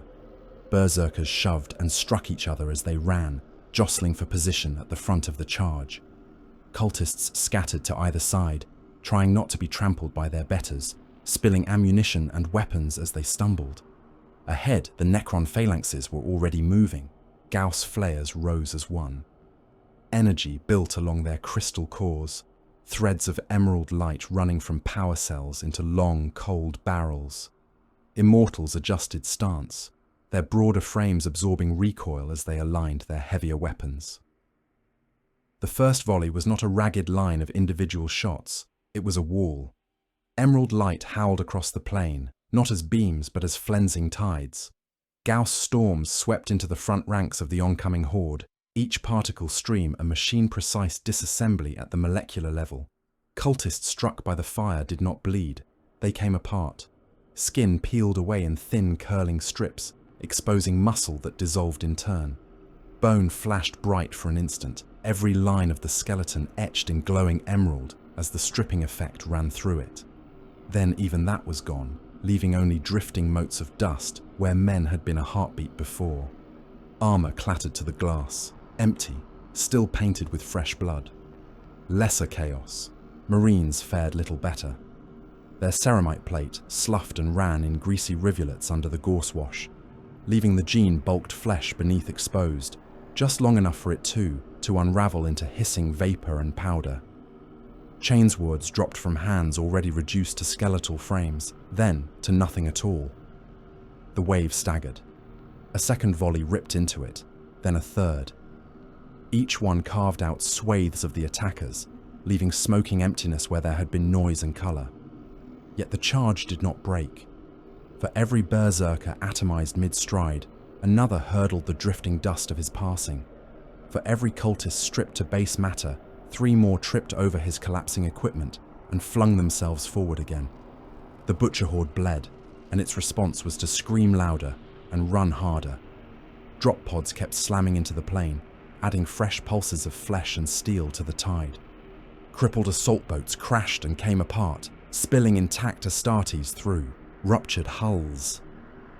Demon engines shook off melted plates and howled, their bounding strides tearing great gouges out of the glass as they leapt into the storm. The gorse fire could not stay steady indefinitely. Firing lines had to cycle, crystal cores venting heat even as scarab swarms scuttled over their frames to cool and repair them. That flicker, that fractional recalibration, was all the Khârn wave needed. They hit. World Eaters crashed into the foremost Necron phalanxes, with enough force to send warriors flying from their ordered ranks. Chain axes howled as they bit into necrodermis, teeth screeching against metal. Bolters boomed at point-blank range, mass reactive shells punching into skeletal torsos and exploding, blasting limbs and torsos apart in showers of molten alloy. They did not fight with any thought of defense. They did not seek cover, did not fall back to regroup. Each berserker simply sought the nearest enemy silhouette and flung himself at it, hacking, punching, biting, drowning the sterile air in a hot fog of machine sparks and blood from any organic unlucky enough to be caught between. Khârn was where the killing was thickest. His pod had hit hard enough to crater the glass, and he had come out of it like a bullet. Now he tore through the Necron line like the head of a spear made of hate. Gorechild sang. The chain axe's teeth, already slick with human brain and sorcerer filth from the void, now sank into necrodermis. It screeched as it bit, sparks and shards spraying in a continuous arc. He split a warrior from cranial crest to pelvic plate, the 2 halves clattering aside, internal supports exposed and sparking. He did not pause to admire the damage. He was already bringing the axe around in a backhand sweep that took the head off another, helm and optic lenses spinning away in a glittering trail. A third stepped into his path, flail rising. Khârn smashed the barrel aside with the haft of Gorechild and followed through, punching his free hand through the warrior's chest. Necrodermis parted like rotted bone under the pressure. He grabbed the thing's spine and ripped, tearing it bodily out of its ribcage, vertebrae snapping as he wrenched. He used the still twitching metal spine as a flail, shattering the limbs of those nearest. Gauss fire crawled over his armor, scouring streaks of paint and caked gore away, leaving blackened gouges in the ceramite. It bit deeper in a few places, burning channels down to twisted flesh. Khârn ignored it as he ignored everything but the slow, mounting tally of kills. The nails roared in time with his heart, drowning pain and thought alike in exultant static. Behind him, his presence dragged Khârnite warriors as surely as gravity dragged shells. Berserkers who had landed scattered across the plain instinctively angled toward where his vox roar sounded loudest. They crashed into the same Necron lines, drawn by some savage pack instinct to the place where slaughter was richest. The closer they came to Khârn, the more frenzied their swing, the more reckless their charges, as if they fed on reflected rage. He noticed only in the way the resistance thickened. More gorse fire, more warriors, more targets. He carved. For a moment, the battle narrowed to his world alone. Then the scene widened, and the plane's true scale asserted itself. Beyond the immediate front lines, the war had grown into something titanic. Lords of Skulls, those walking altars of brass and screaming engine, strode across the glass on pistoned limbs. Each step cracked the surface and sent shards flying like shrapnel. Their cannons belched gouts of skull-studded shells that tore ragged chasms through Necron formations, sending chunks of metal bodies into the air like sparks from a bonfire. The axes they carried were city-sized blades of brass and black iron, each swing pulverizing warriors by the score, and leaving trails of molten glass in their wake. Brass, scorpions scuttled and lunged, their multi-jointed legs hissing as they dug into the glazed crust. Tail cannons spat gouts of superheated plasma and demonic fire into the ranks of Gauss platforms and doomsday arcs. Their clawed mandibles seized monoliths by the edges, struggling, metal shrieking on metal as abomination wrestled ancient construct. Necron war engines answered with a silence that was almost insulting. Doomsday arcs anchored themselves on causeways, their prow-mounted crystal cannons pulsing as they charged.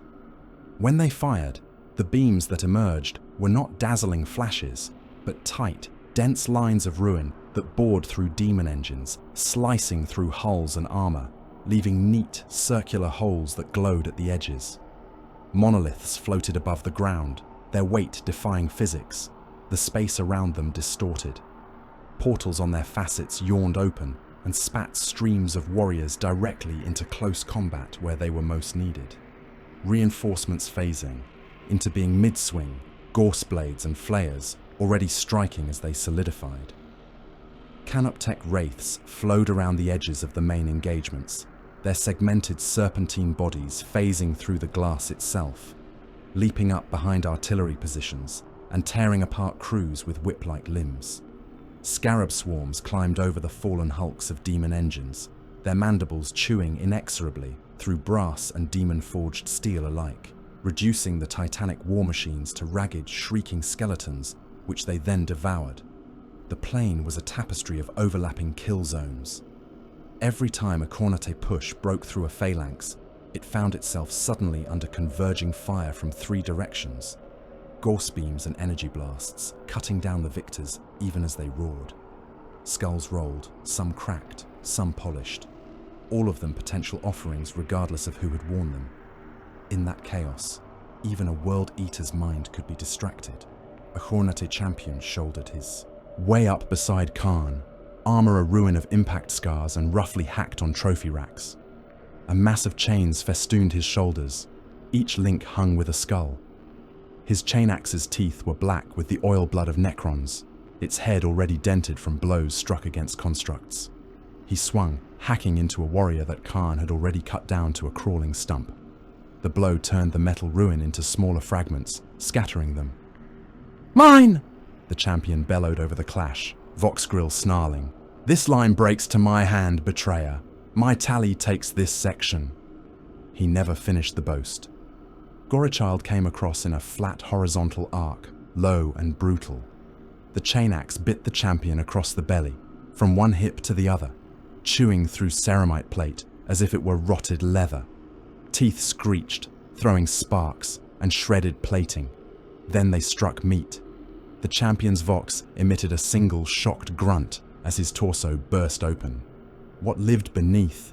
His armor was not completely human, not anymore, but it still obeyed certain mechanical truths.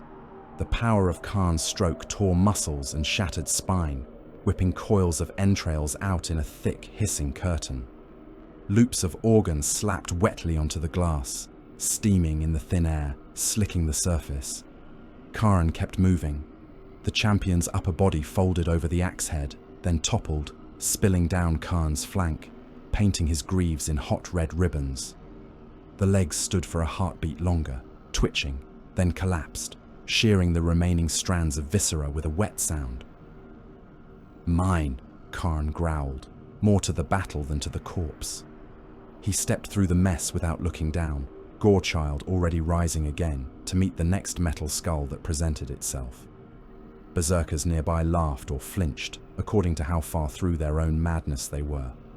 A few glanced uneasily at the steaming bisected champion and edged another step away from the betrayer's immediate reach. The Necron line in front of him buckled under the renewed pressure. On the other side of that bulge in the fighting, overlords watched. One stood upon a slight rise of glass and necrodermis, his cloak of segmented plates hanging still, despite the concussive waves shuddering through the ground. Around him, his Lichguard formed a half circle, shields planted, blades drawn, optics fixed unblinking on the maelstrom below. In the Overlord's vision, the charge of the Butcher Horde was not a wall of individuals. It was a set of energy signatures, motion vectors, probability flows. He saw the way the berserkers clustered around certain nodes, greater heat points within the swarm. He marked how artillery pieces, demon engines and mortal packs moved in relation to certain vox sources. It was a tactical matrix painted in blood and brass instead of neat glyphs. Targets presented. "Surgical excision required," he said, voice ringing with metallic disdain. At his gesture, his lich guard shimmered. They broke apart into flecks of light and reassembled in the thickest fighting, phasing in behind Khârn lieutenants and demon handlers. Shields came up as soon as they solidified, forming hard walls in the middle of enemy ranks. Blades flicked out with mathematical precision, decapitating leaders mid-shout, opening the bellies of beast engines so that tangles of tubes and warp gestation sacs spilled from them like diseased innards. Destroyers swooped overhead, their fractured minds still efficient when aimed by sane commanders. Their Gorse cannons stitched emerald lines through clots of enemy artillery, stripping away the crews, leaving the guns standing alone amid fresh dust and scattered bone. Triarch Praetorians dropped on anti-grav fields into the midst of demon herds, their rods of covenant cracking skulls and collapsing summoned flesh back into boiling warp mist. There was a cold appreciation among them for the sheer tenacity of the humans and their corrupted kin. Few organic armies kept charging into such perfect fire. Fewer still kept fighting after seeing a third of their number unmade in seconds. But respect did not equate to fear. The overlords had watched whole civilizations die screaming beneath Necron guns. World Eaters were simply a more colourful version of the same inevitability. High above, beyond the clouds of dust and smoke, Imotekh watched through 100 feeds at once. His command node hung suspended on a slab of necrodermis above the necropolis, surrounded by a halo of data constructs. Holo displays flickered and shifted around him, each one showing a different facet of the battle. Topographical scans of the plain, energy distribution across the storm grid, the status of every major war engine and fortress. He saw the charge, the clash, the simmering lines where conflict had settled into grinding attrition. He watched Lords of Skulls die, one under the combined fire of 3 Doomsday arcs, another pulled down by scarabs and wraiths that swarmed over it like mechanical locusts, eating it alive. Don't forget to like, comment, and subscribe. Support really helps. He watched monoliths crack and fall, their portals collapsing in ripples of dimensional backlash that sent nearby warriors staggering. Lightning still walked the upper air at his command. He guided it with the same care a sculptor might give to a chisel. Strikes hammered down on Khârn artillery positions, turning batteries of stolen Imperial macro cannons into twisted heaps of slag. Bolts crawled along the hulls of demon engines, overloading their warp-stuffed guts and making them detonate in spasms of roaring, incandescent gore. He did not aim any of it at the axis, which his algorithms now identified as the core of the enemy's ferocity. Khârn appeared in his projections as a point of crimson chaos, a constantly shifting node around which the Butcher Horde's vectors warped. Wherever that point moved, local enemy combat effectiveness spiked in sudden, irrational surges. Nearby units fought harder, faster, beyond what would be expected, even given their genetic corruption. The Stormlord could have dropped a storm spear on that point.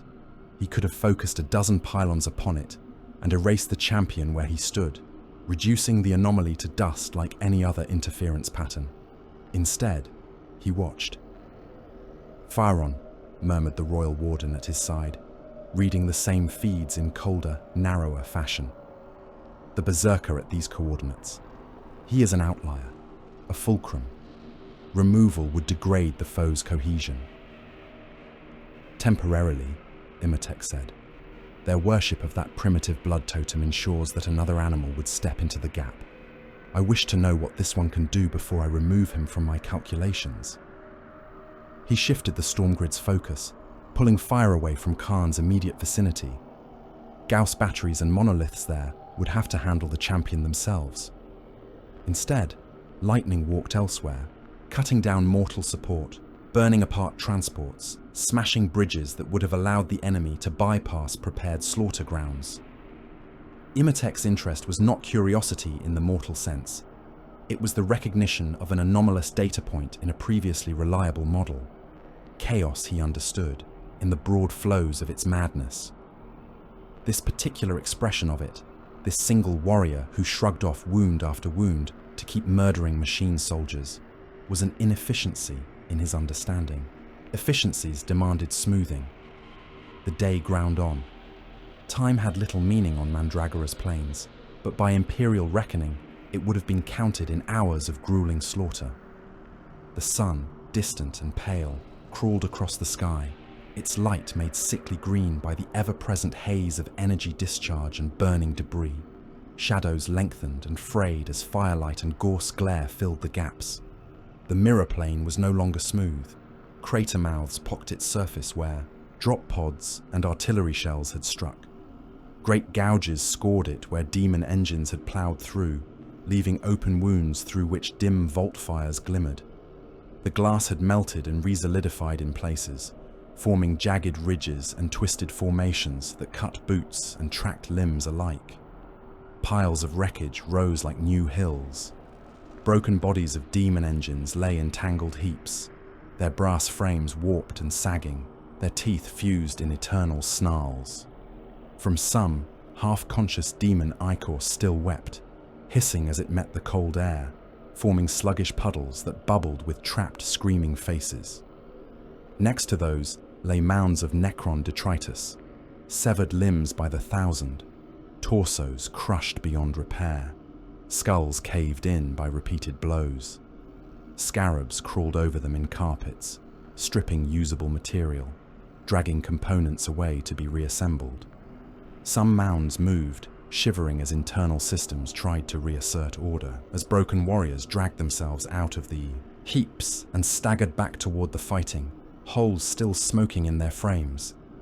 Blood had found a way even here, where the glass had cracked deeply enough, where crater rims provided dam walls, the fluids of slaughter had pooled. Human blood, thicker than water, flowed downhill in sluggish rivers, carrying bits of bone and shredded viscera. In some hollows, it mixed with the oily ichor of demon engines and the faint, luminous coolant of necron constructs, forming horrible, multicolored slicks that stank of metal and meat and something older. World Eaters stamped through those rivers, kicking up sprays of crimson that spattered their armor afresh. Some bent to scoop handfuls into their gauntlets, smearing it over helms and pauldrons, feeding their god with the simple act of waste. Cultists slipped and fell in it, floundering, leaving streaks as they crawled up the banks, only to be trampled flat by heavier boots. Necron warriors marched through without notice, coolant leaking. From their joints, gorse flares raised, optics fixed on the next firing pattern. Their feet left no prints. Above, the sky was still crowded with the silhouettes of ships, though fewer than at the opening of the battle. Husks of dead vessels drifted, some slowly falling toward the surface, others held in higher orbits by still functioning systems, tumbling wrecks that cast long, jagged shadows across the war below. Warp rifts festered like wounds in the upper air, opening and closing without warning. Through them, new shapes dropped. Fresh packs of berserkers fell screaming from holes that should not have led anywhere but madness. Their armor ice rhymed with the frost of unreality. Demon engines crawled through on their bellies, dragging their own chain-trailing guts, hauling themselves back into the material to answer Khârn's endless call. Entire chunks of previous battlefields, ripped from other worlds as the warp churned, crashed down onto Mandragora's glass, adding alien debris to the already obscene landscape. Reinforcements for the Butcher Horde came with each pulse of warp turbulence. Reinforcements for the Necrons came with each scarab swarm finished its work, with each tomb vault fully awakened, with each repair protocol completed. The macro level settled into a murderous equilibrium. Wherever the Khârnate forces pushed, Necron phalanxes reformed, filling gaps, retreating a measured distance, then blanketing the new ground with gorse fire.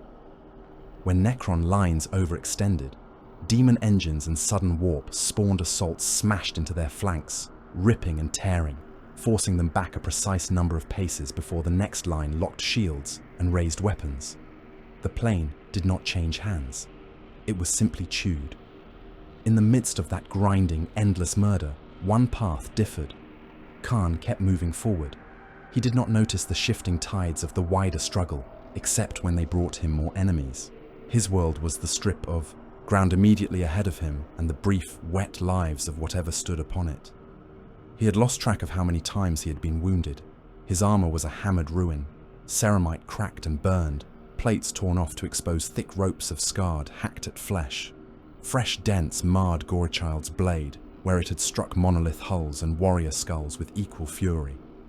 Necron oil and coolant caked its teeth in layers, giving its engine note a grinding undertone. The nails did not care. They howled in his head, drowning out everything but the joy of impact and the tally of blows. The corridor of ruin behind him was marked clearly. Where he passed, Necron bodies lay in fragments too small even for scarabs to salvage. Their spines were powdered. Their skulls were crushed into glittering dust beneath his boots. Some had been used as clubs until their limbs twisted off. Others hung from his chains, new trophies clinking among organic skulls. The Necron response to that corridor was simple. More warriors stepped into it. They came on in endless waves, Gauss flares hissing, immortals firing from the rear ranks, overlords redirecting their attention. The density of metal in front of Khârn grew with every step, the air ahead thickening with Gauss discharge. Still he drove on, toward the looming bulk of one of Mandragora's primary necropolis gates. Its massive necrodermis doors rose in the distance, dwarfing even the greatest demon engines, carved with glyphs whose meanings had been forgotten when mankind still crawled in mud. To Khârn's eyes, it was not a monument to an ancient empire, not the entrance to a complex of unimaginable depth and complexity. It was a wall between him and more killing. He would break it. Behind him, roaring in his wake, dragging themselves forward over the heaps of dead and the rivers of blood, came the remnants of the Butcher Horde's ground wave, drawn by instinct and madness toward the path their champion had already stained red. The necropolis gate loomed above them like the jaw of a buried god. It rose from the torn plain in sheer plains of necrodermis, a wall of black metal carved with hieroglyphs that had been old when the first human learned to break a bone for marrow. Each sigil pulsed faintly with emerald light, lines of power running between them in a pattern that made mortal eyes ache. The gateway itself was a vast seam in that wall, a pair of interlocking panels inset with layered glyphs and warding sigils. They had already been wounded. Shell impacts had cratered the surface around the gate. Demon engines had hurled themselves against it, leaving crushed brass carcasses and smears of corrupted ichor on the metal. The sigils there flickered, some dark, some guttering, as if the structure were a living thing gasping behind a broken teeth line. It still held. Khârn did not slow. He ran at the gate with the same heavy, relentless stride with which he had crossed the glass plains. The same single-minded focus. Gauss fire still reached for him from the flanks, stitched lines of flensing energy across the ruins and the heaps of dead, but much of it had been forced aside, redirected by the sheer intensity of fighting around him. Berserkers and cultists and demon engines had thrown themselves at every firing position that could bear on his approach, leaving trails of broken bodies and shattered constructs. Behind Khârn came his spearhead. They were the ones who had clung most closely to his wake on the plain, the ones whose nails had howled loudest in time with his own. Broken armor and missing limbs, cracked helms and leaking organs meant nothing. They had followed him through gorse storms and into the teeth of monolith fire, and they would follow him into hell if the blood god's scent lay that way. "Open it," snarled a lieutenant somewhere behind him, though whether he meant it as an order or a prayer was meaningless. Khârn answered with action.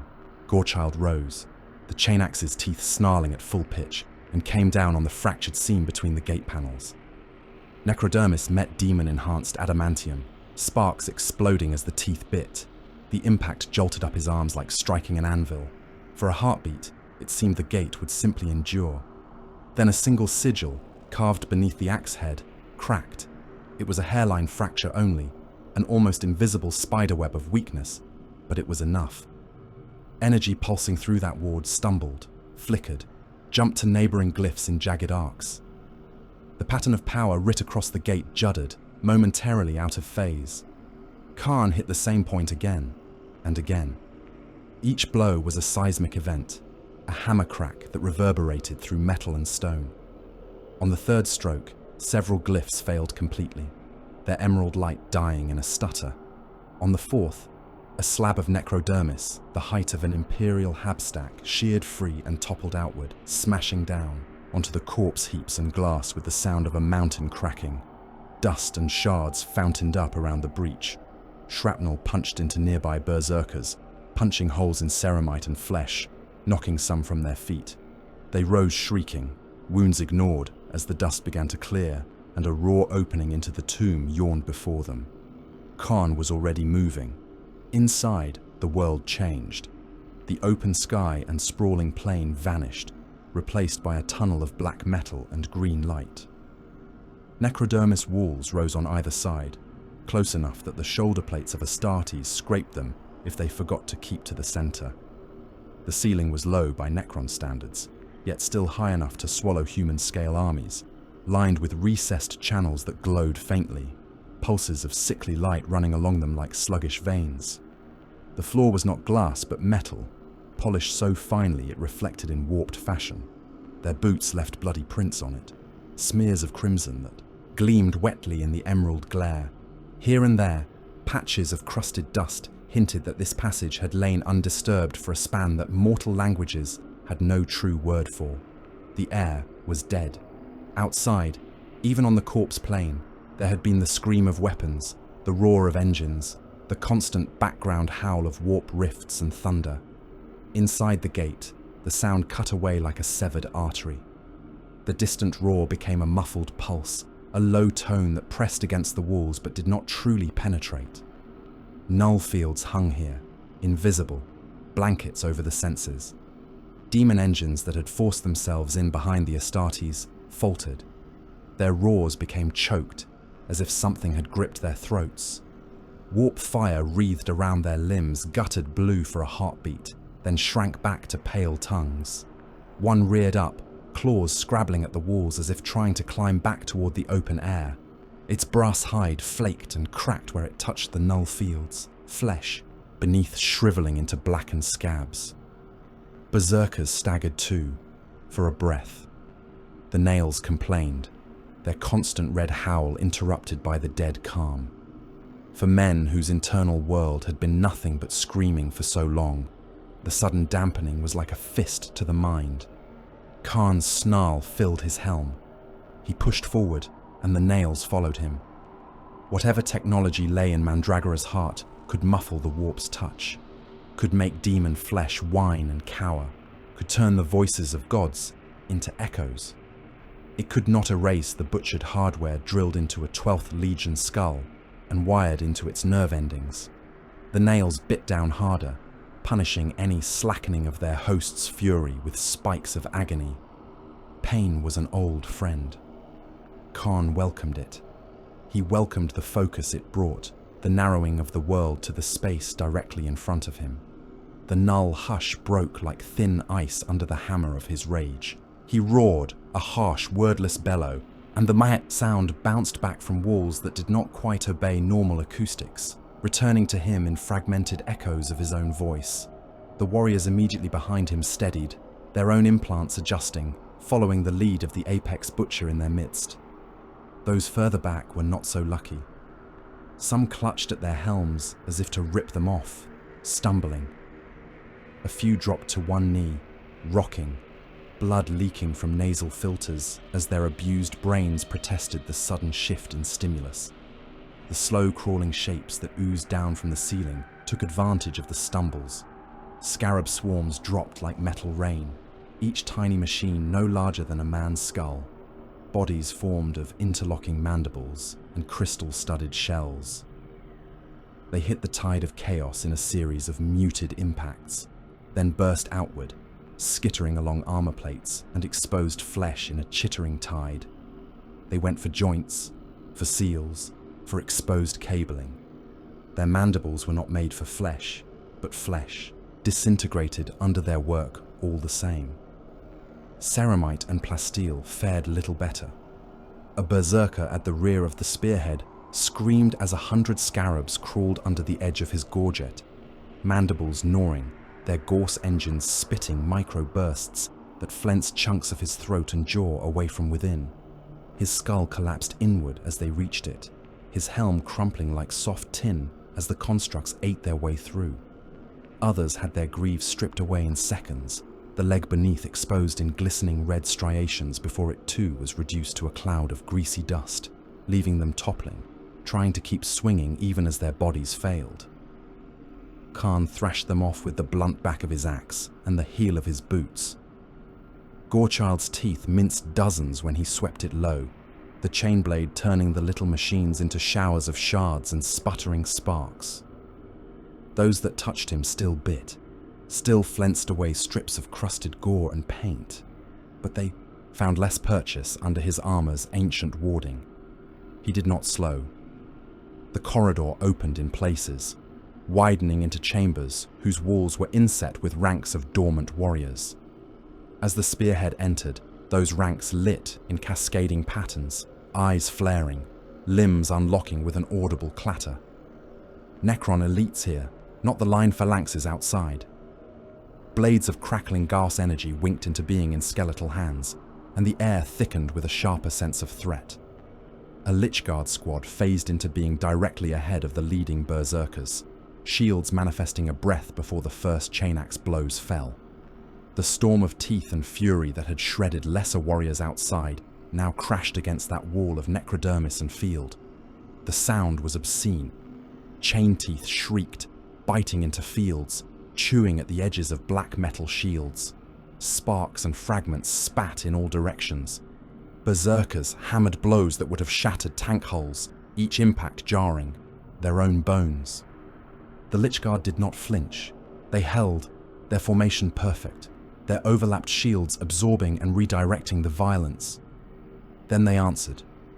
Blades of hyperdense phase material whipped out from behind the shield wall, stabbing under and around, seeking the gaps and weak spots in the frenzied assault. One sword flashed up between a pair of berserkers, shearing the arm from one and the head from the other in the same smooth motion. Another slipped between a roaring Astartes' ribs, the metal passing through ceramite as if it was smoke, carving his hearts in half. He did not have time to register the sensation before his legs gave way. The chamber became a slaughter pit, more by design than by chance. The Necron had built it as such. Kill lines had been pre-computed millennia ago, angles of fire and field overlays etched into the very bones of the architecture. As more warriors of the Butcher Horde pressed in, pushing those at the front against the unyielding shield wall, the sides of the chamber opened. Triarch Praetorians dropped from alcoves high in the walls on anti-grav fields, their rods cracking down onto helms and shoulders, caving in skulls with contemptuous ease. Gauss turrets extruded from the ceiling, spitting coherent death directly into the densely packed bodies below. Entire knots of cultists and lesser marines vanished under the wash, leaving only drifting dust motes and clattering armor fragments. Khârn saw none of the wider patterns. He saw a wall in front of him. He hit it. Gorechild wailed as it slammed down onto a Lichguard shield, the force of the blow shuddering up his arms, jarring vertebrae. The shield did not simply block, it absorbed, diffused, trying to bleed his strength away into the floor and walls. He swung again and again, teeth grinding, gouging deeper with each impact, taking small bites out of the necrodermis edge. On the fourth strike, the shield cracked. Not much, just a slender fracture running from top to bottom, a hairline that glowed with the pressure of misrouted energy. It was enough. Khârn slammed his shoulder into it, putting the full mass of his gene-bulked frame behind the axe head. The Lichguard on the other side had not expected that. For all their experience, for all their awareness of battlefield dynamics, They were not used to organic targets trying to break shield formations in such stupid, direct ways. It worked. The line buckled inward. Khârn's shoulder plate crashed into the first Lichguard's torso, driving him back into those behind. The pressure transmitted through the unit like a shockwave. He roared, and the berserkers near him howled in response, smelling the sudden weakness, flinging themselves into the gap. Where the shield wall had been a smooth, contiguous surface, now edges separated, openings formed. They thrust chain axes and blades through, hacking at legs, at hips, at any exposed metal they could reach. The Lichguard killed them in droves, blades flickering, heads and arms flying.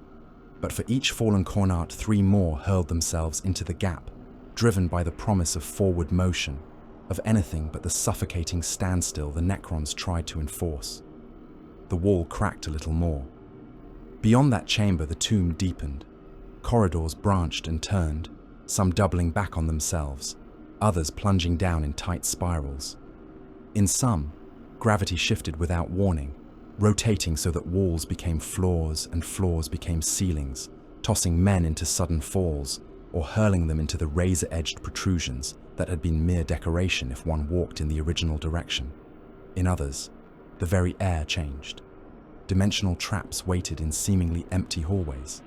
A pack of berserkers crashed into one, charging forward with the same blind, screaming focus that had carried them through all the others, only to vanish mid-stride.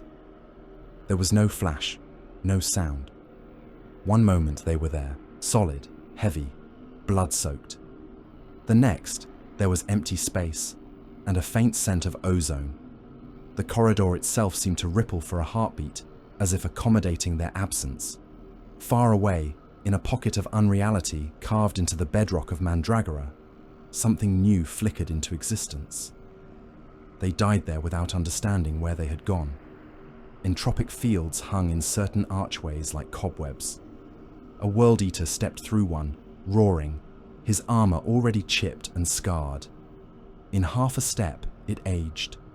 Ceramite went from pitted to crumbling, then to powder, sloughing off his frame in sheets. The metal beneath, once sacred, once flawless, shrank and cracked, showing glimpses of withered flesh. His skin turned parchment dry under his helm, muscles withering. His hearts fluttered, then faltered. His bones, once dense enough to stop bullets, turned porous and fragile. He hit the floor as a bag of loose parts, his chain axe clattering away from fingers now too weak to hold it. Others died in different ways. Floors retracted to reveal pits full of pulsing green energy, into which whole squads fell, their screams cutting off as their atoms were smeared across dimensions. Walls slid shut behind advancing units, sealing them in chambers which filled with humming light. The doors opened again some breaths later to reveal only fine ash and discarded weapons. Gauss turrets rotated inside the very walls, their muzzles sliding out of previously smooth surfaces, stitching death into backs and flanks. Numbers bled away fast. Where an overground push might have thrown away 1,000 warriors for a handful of meters, here the toll was steeper. In some sections, whole sections of the butcher horde disappeared, their presence erased so cleanly that those behind barely noticed, pushing on into space that had been occupied only moments before. Khârn's immediate retinue endured better than most. Some of it was blind luck, the kind that followed those too mad to consider the odds. Some of it was his instincts, honed by centuries of fighting in cities, ships, and hells that might as well have been buildings gone insane. He stepped around patches of floor where the air felt wrong without knowing why, simply because the nails screamed slightly louder when he looked at them. He turned away from corridors that seemed too neat, too inviting, instead taking the ones where the walls moved a little, where the geometries offended even his brutal logic, and some of it was favor. Entropic washes passed over him, the fields meant to wither ceramite and flesh catching instead on the crusted gore and brass wards that encrusted his armor. Rust bloomed across skull trophies. Chains snapped where decay ran through them in an instant. Flesh beneath his plates blackened in places, aching, but held firm enough to continue. The war god he served was not subtle, but he was possessive. This particular skull, still attached, had not yet earned the axe. Khârn noticed none of that. He noticed only that he was still moving. A lieutenant staggered up beside him as the spearhead forced its way through yet another kill chamber, this one filled with the shattered remains of berserkers and the neat stacks of dissected corpses where Praetorians had been forced to retreat. The lieutenant had no left arm. The limb ended in a ragged ruin of charred meat and cracked bone above the elbow, the smashed remains of an elbow pad hanging by tendons. His helm was gone, leaving his scar-carved face exposed, eyes wild and bloodshot. His tongue lolled as he panted, hot steam blowing from his mouth in the cold tomb air. "Lord," he vox-grated, his voice still amplified by a neck grill wired directly into abused vocal cords. "Lord, the path is death." Khârn's helm turned slightly, one lens fixing on the speaker. "Good," he answered. "Then we are close." The lieutenant bared bloody teeth in a grin that was more rictus than expression, then laughed and staggered on, using the stump of his arm as a battering ram against a snapping scarab. Far below, deep in Mandragora's bones, Imotekh walked. Gone was the open command platform above the plain, the broad vistas of hololiths strung between pylons. Here, in the subsurface galleries, the ceilings were lower, the corridors narrower, the machinery closer. Rows of flickering displays lined the walls, each one showing some different section of the tomb complex. Heat maps of intruder movement, structural stress readouts, energy distribution curves. He moved through them like a general through trenches, each step measured, each pause purposeful. Royal Warden and Lichguard trailed him, their presence more formality than protection in these secure depths. Waiting ahead were his seers. Chronomancers and psychomancers floated above the floor on delicate grav pillars, their forms draped in ragged, data-scrolling robes. Their skull-like faces were hidden behind masks etched with fractal time glyphs and stylized screams. Trinkets of frozen moments and soul cages bobbed around them on invisible tethers, twitching with stolen echoes. They bowed as he approached, though to call their motion an act of respect would be to misname programming. "Report," Imotekh said. The nearest chronomancer extended a hand. Tiny timepieces and orrery fragments danced around his fingers, models of possible futures spinning and collapsing as he manipulated them. "The intruders have penetrated to the third substratum, Khârn," the chronomancer intoned. "Their numbers continue to decay according to projected attrition curves in most corridors. Kill chambers are functioning within acceptable variance." "And the anomaly?" Imotekh asked. The chronomancer hesitated. His floating timepieces jittered. "In most projections, the Berserker champion expires in this shaft," he said. "Another quiver. Or this one. Or that one. Each time, the probability wave spikes around him, then collapses into expected outcomes, yet he persists in real space." Imotekh's optics narrowed. "Clarify." "Death events refuse to settle," the seer said. "We see him cut down by Lichguard blades in one strand, crushed in a dimensional collapse in another, stripped by entropic wash in a third. In each case, the decay of probability suggests he should have already died. Yet each time we check, there he is. Not unmarked, not unharmed, but still advancing."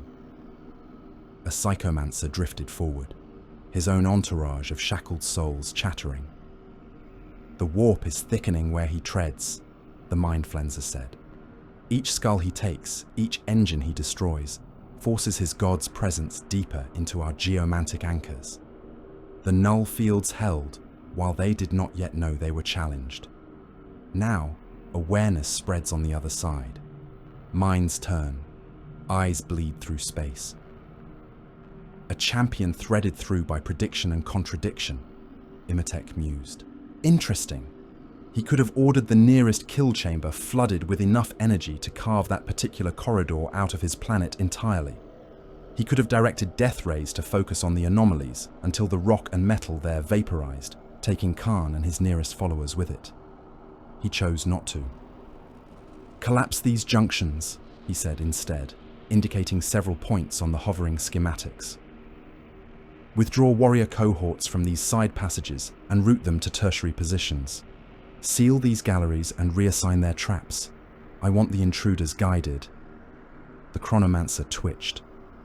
"Phârn, that will open a path toward the inner storm nexus." "Yes," Imotekh said. "It will." He reached out with his mind, sending command codes rippling into the tomb's infrastructure. Doors closed along certain routes, slamming shut just as Khârnite squads reached them, forcing them to turn aside.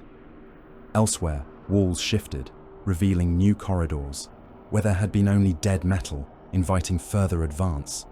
The labyrinth reshaped itself. Necron cohorts faded from some hallways, phasing away to reinforce other positions, leaving those particular paths eerily empty. Traps in those sections stood down, their fields retracted, their triggers set to dormant. To the Butcher Horde, those stretches would feel like unexpected fortune, rare breaths of space after the crushing grind of kill chamber after kill chamber.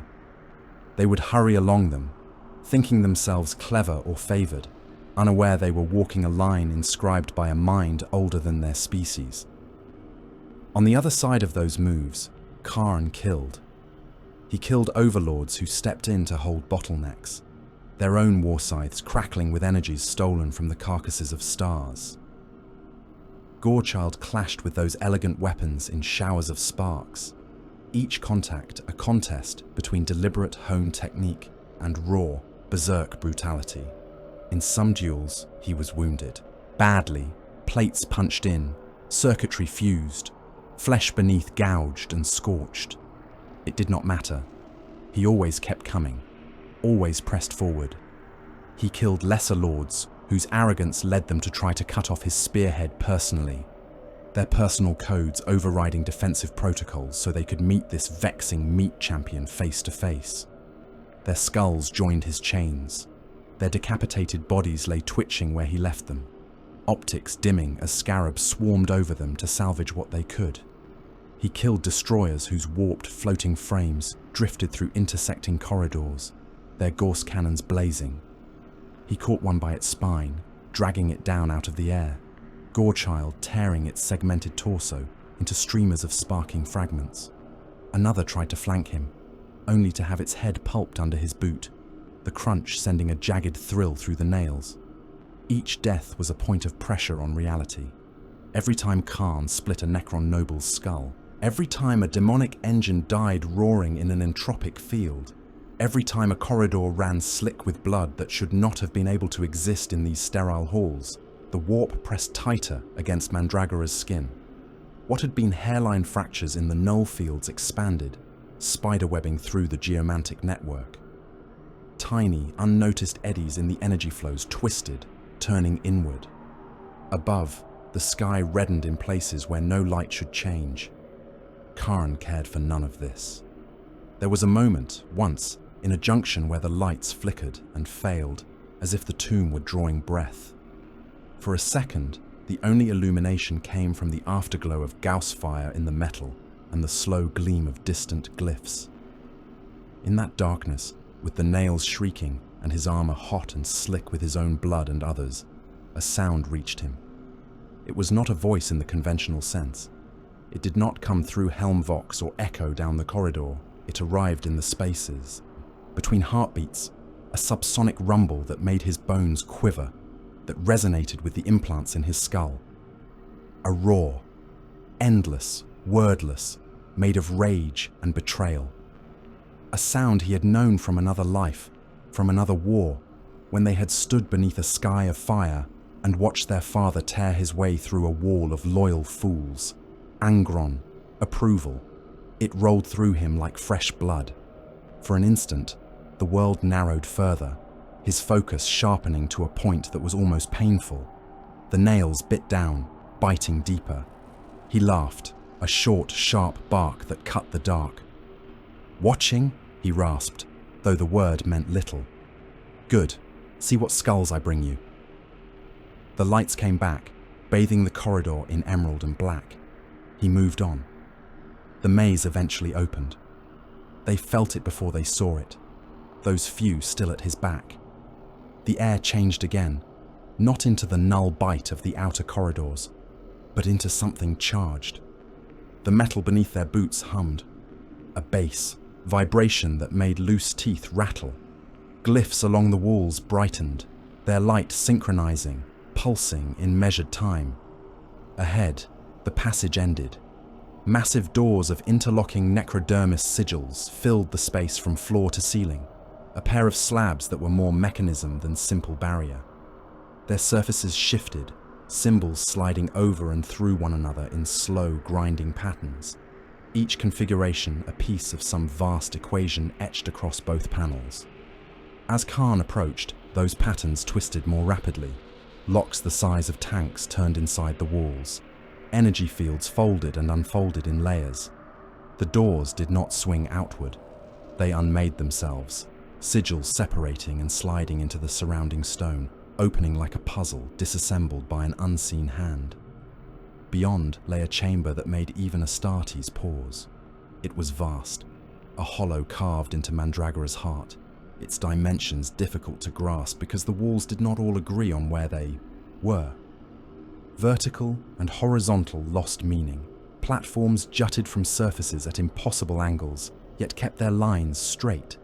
The ceiling rose and fell in ways that could not be mapped in simple 3 dimensions.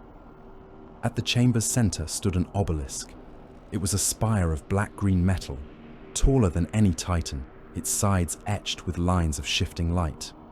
Energy crawled up and down its length in controlled storms, gathering at its apex in a corona of bound lightning. From its base, cables and conduits, as thick as hive-hab blocks, plunged into the floor, disappearing into the planet below. The air around it smelled of ozone and old dust, and something sharper, like the tang at the edge of a descending strike. Facing the doorway, on an elevated dais grown from the chamber's far wall, stood a figure. Imotekh the Stormlord watched the intruders enter, cloak hanging from his shoulders like a slice of midnight, crown flickering with contained thunder. To either side of him, ranks of immortals and lich guards stood in silent formation, their optics fixed on the blood-wet giants who had just crossed Mandragora's throat. Khârn looked up at the necrodermis king in his high place, at the storm obelisk humming behind him, at the neat lines of metal corpses waiting to die, and felt the nails scream in something close to joy. For a moment, neither of them moved. Khârn stood on the threshold of the chamber, like a thrown spear that had not yet finished its flight. He was broad and brutal in the half-light, a mass of shattered ceramite and dried gore. His armor had once been white and blue, colors of legion and oath, but now the paint showed only in torn islands, beneath layers of clotted blood, scorched brass, and impact scars. Plates were cracked and bent from blows that would have pulped tanks. His helm was gouged, one lens spider-webbed, the other burning with a steady, rabid glow. Chains hung from his shoulders and belt, each link heavy with skulls, some bleached, some still greasy with old flesh, clacking softly as he breathed. Gorechild drooped in his hand, the chain axe's head low, teeth ticking and clicking as they idled. Filth dripped from those teeth, strings of oil, thick necron coolant and human gore pattering onto the necrodermis floor. Every few heartbeats the engine throbbed, as if testing itself against the silence of the tomb, eager to roar again. Opposite him, above, Imotekh was carved from stillness. The Khârn stood upon his dais, as if he had always been part of the chamber's geometry, a statue that had decided to move. Necrodermis armor sheathed his frame in flawless plates, every edge perfect, every surface polished to a mirror sheen that reflected the storm control obelisk's emerald glare. His cloak fell from his shoulders in overlapping metal scales, each one etched with campaign glyphs and dynastic sigils. The crown upon his brow burned with constrained lightning, arcs of energy crawling between its blackened prongs and dancing down along his spine in controlled, precise patterns. The staff of the destroyer rested in his hand, its length humming with caged annihilation.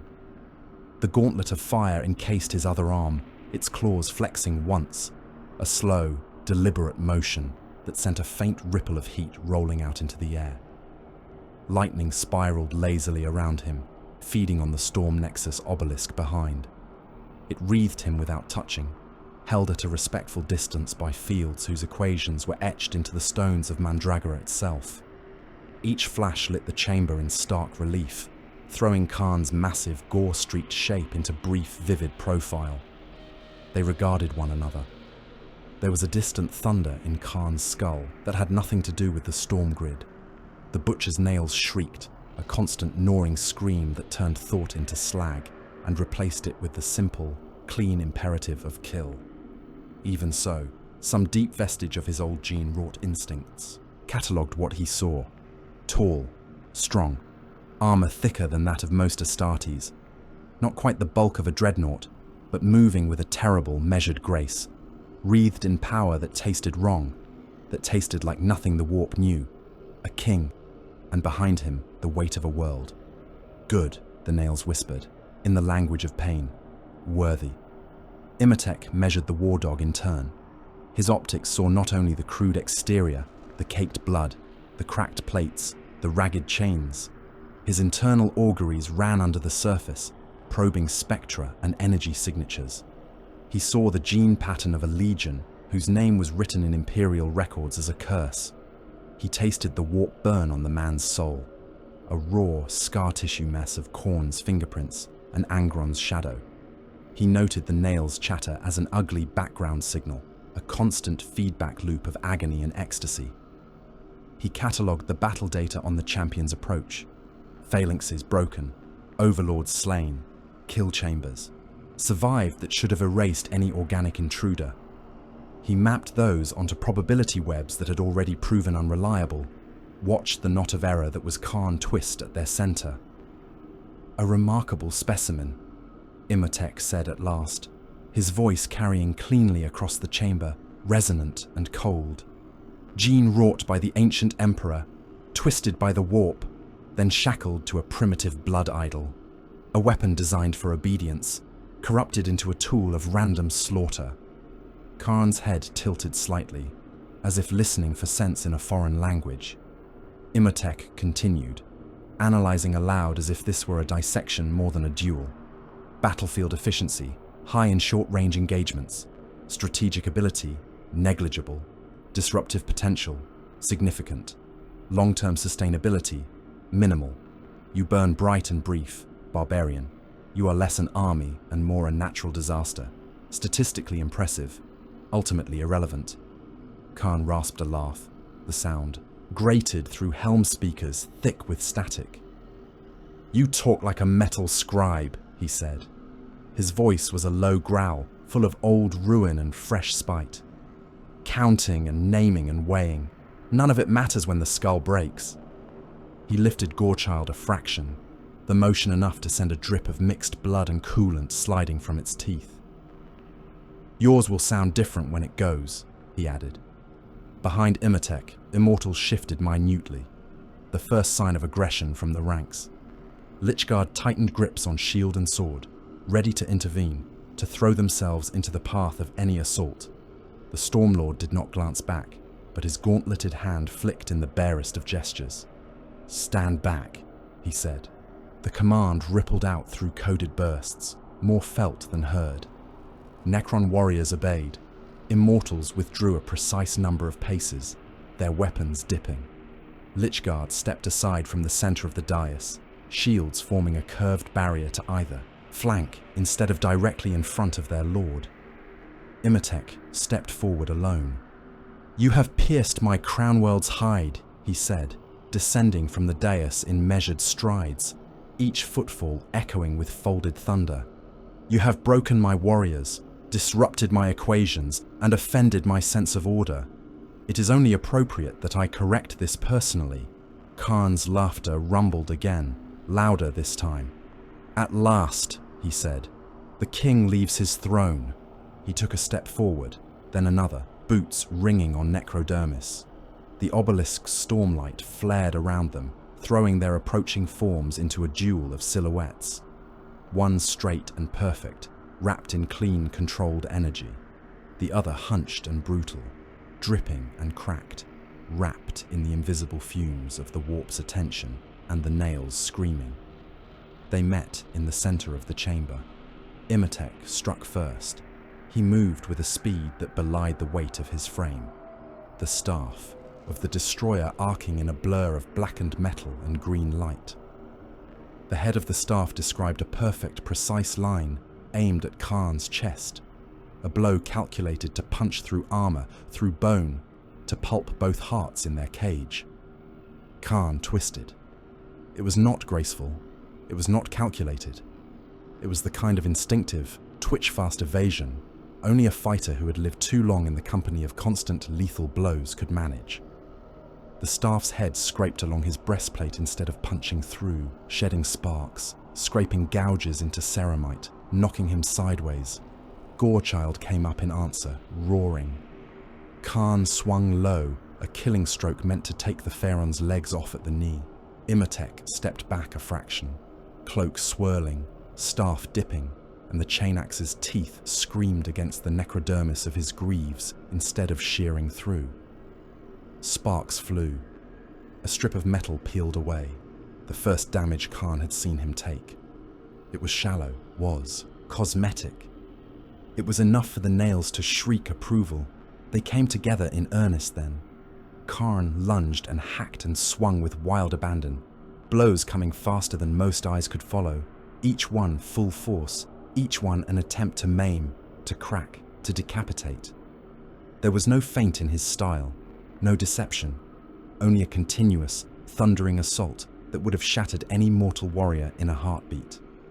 Imotekh did not try to match the berserker blow for blow. He stepped, turned, angled, the staff of the destroyer moving in tight arcs to deflect and divert. Where he could, he struck, not at random but at identified weaknesses in Khârn's battered armor.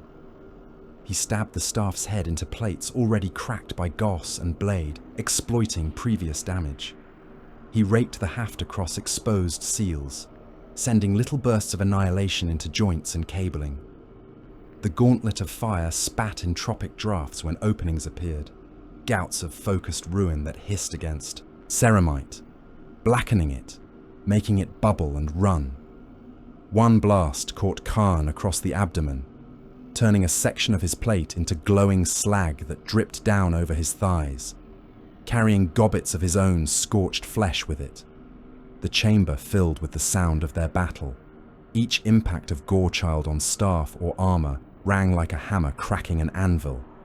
Every counterstroke of the staff of the destroyer detonated in miniature suns along Khârn's frame, shockwaves punching out in all directions. Lightning leapt from the obelisk to Imotekh's crown, and from there to his raised weapon, turning each swing into a meteor trail of blinding emerald. Outside the chamber, Mandragora shuddered. The storm grid, tied as it was to the obelisk, felt each surge of energy as a directive. Lightning storms over the plains redoubled in fury, emerald bolts hammering down with irrational intensity. Gauss fields spiked, pylons flared. In the upper atmosphere, the charged air tore itself apart, in sheets of ghostly fire that scoured both Necron craft and Chaos assault boats indiscriminately. Warp rifts above the world also responded. The god who watched his champion could not help but lean closer as his skull-taker fought. Khârn cared nothing for storms or grids or the careful balance of Mandragora's defenses. He cared only that blood flowed and skulls fell. His attention, focused through 1,000 howling demons straining at the edges of reality, pressed against the null webs like a blade against old leather. Tears opened wider. New ones formed. Demons, sensing a resonant crescendo, forced themselves through wherever the veil was thinnest, howling as they barreled into the meat grinder of Gauss and lightning. On the surface, whole companies of warriors on both sides died, when spontaneous warp flares erupted in their midst, boiling armor, flesh, and metal together into mad, screaming sculptures. In substrata chambers far from the duel, kill rooms overloaded. Traps, triggered early or late, crushing Necron cohorts and Khârn squads alike in misaligned dimensional shears. The geomantic lattice groaned under the conflicting strains of logic and madness. At the center of that, Khârn laughed. The staff of the destroyer punched through his shoulder, shattering armor, punching out through his back in a fountain of molten ceramite and misted blood. The gauntlet of fire sent a fan of entropic flame across his face, boiling the lenses out of one side of his helm, melting the horn, cooking the flesh beneath to seared ruin. The stink of his own roasted meat filled his lungs. He laughed. The sound was raw and ugly and full of joy. It came from deep in his chest, bubbling up past blood and the nails' scream, echoing off the distorted walls. His laughter mingled with the noise of colliding weapons and the distant thunder of planetary storms until it became something like a hymn. He swung in answer, each wound adding weight to his blows. Gorechild smashed into Imotech's torso, teeth scraping across necrodermis, chewing at the layered plates. The Khârn twisted, turning what should have been a killing hit into a glancing one. But still, this time, the chain axe bit. It gouged a trench in his carapace, metal curling away in sharp ribbons. Dark, viscous Necron fluid hissed in the wound, evaporating in the charged air. Khârn followed that with an overhead stroke aimed at the Stormlord's head. Imotekh raised the staff to parry, but the angle was wrong, his stance a fraction misjudged by predictive matrices, faltering under the weight of Khârn's chaos. Gorechild hammered down onto his crown instead of the haft. The impact cracked the ancient diadem. Lightning screamed outward in a radial burst, arcs snapping from each damaged prong into the air, into the obelisk, into the floor. The calculated pattern of the storm grid stumbled. For a moment, every storm on Mandragora fired at once, bolts lashing down without coherence. Ships in orbit died, not in neat chosen strikes, but in random catastrophic blasts. Plainside, phalanxes and warbands alike were scythed by wild energy. Bodies cooked and armor fused to the glass. Imotekh staggered. It was a tiny thing, a fractional shift of balance, but it was real. For the first time in longer than most living minds could comprehend, he felt something like uncertainty. His predictive subroutines had always been a comforting hum in his thoughts, a constant cascade of likely moves and countermoves. Probabilities weighted and adjusted in real time. Now they jittered, flickering like damaged lumen strips.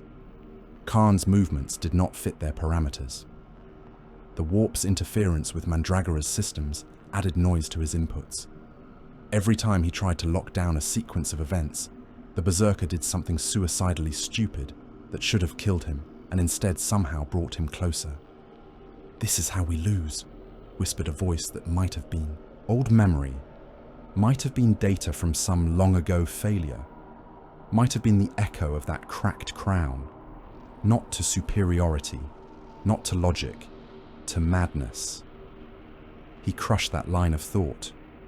He was Imotekh. He had broken empires whose wars had raged longer than this world's current sun had burned. He had outthought orc warlords, imperial crusade masters, tyrannid hive minds.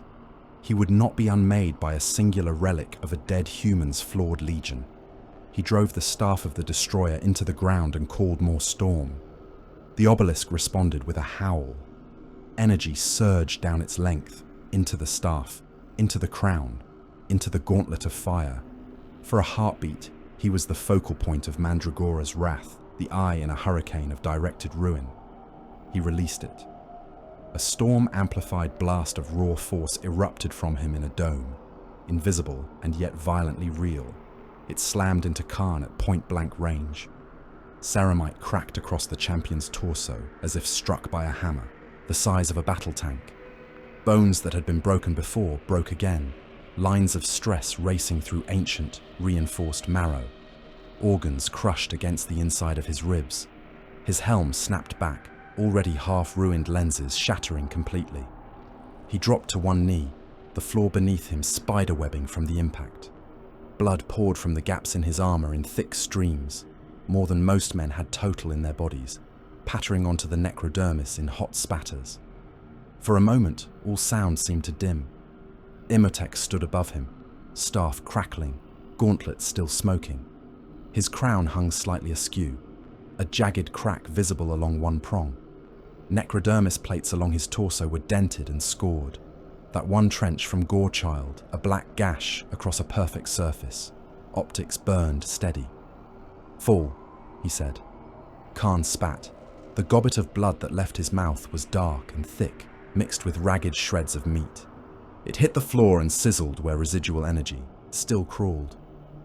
His shoulders shook once, twice, as if under a weight that could not be thrown off. Then he laughed again. It was weaker, perhaps. There was a roughness at the edge that might have been broken ribs grinding, but it was still laughter. He dug the haft of Gorechild into the floor and forced himself upright, vertebrae popping, muscles tearing and knitting in the same heartbeat. The nails were a howling, blinding agony in his skull now, a storm of pain that shredded any thought that was not murder. He welcomed it. "Again," he rasped. He stormed forward. It was not a charge any sane commander would have risked in his condition. It was a stagger that became a lunge that became momentum, a momentum that became a full-body commitment. Every piece of him that still worked threw itself into that last, all-or-nothing swing. Gorechild roared as its engine screamed to full, teeth spinning so fast they were a blur of dull silver and filthy red. The axe came up, high above his head, leaving a rising arc of foul droplets in its wake. For an instant, Khârn's broken form seemed to hang in the air, suspended on the cusp of impact. Imotekh saw it coming. He saw too much. He saw, in a branch where he did nothing, Gorechild bite down through his skull, shearing crown and cranium in a single brutal stroke, filling his vision with static. He saw, in another, his parry mistimed, staff cracked, weapon lost, Khârn's follow-up tearing his head from his shoulders. He saw, beyond that, the warp screaming in triumph, Khârn's laughter shaking Mandragora's foundations as the storm grid went wild, tearing the crown world apart from within.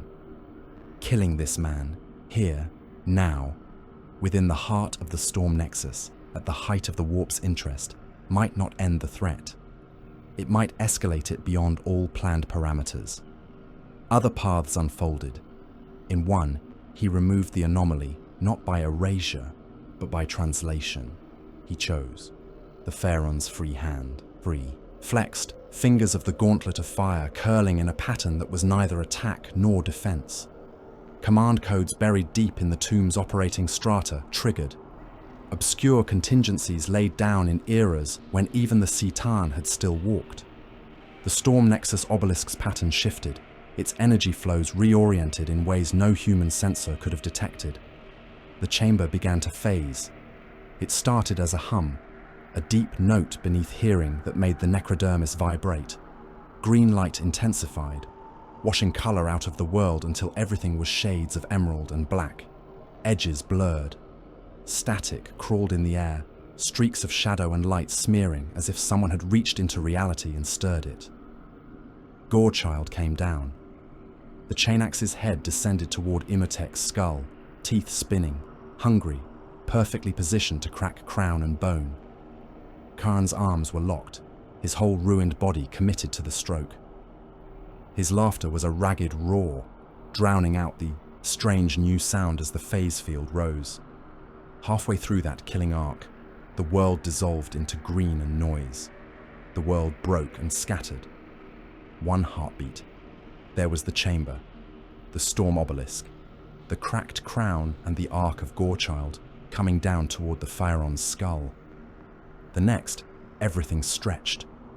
Green light flooded Khârn's vision, searing even through ruined lenses.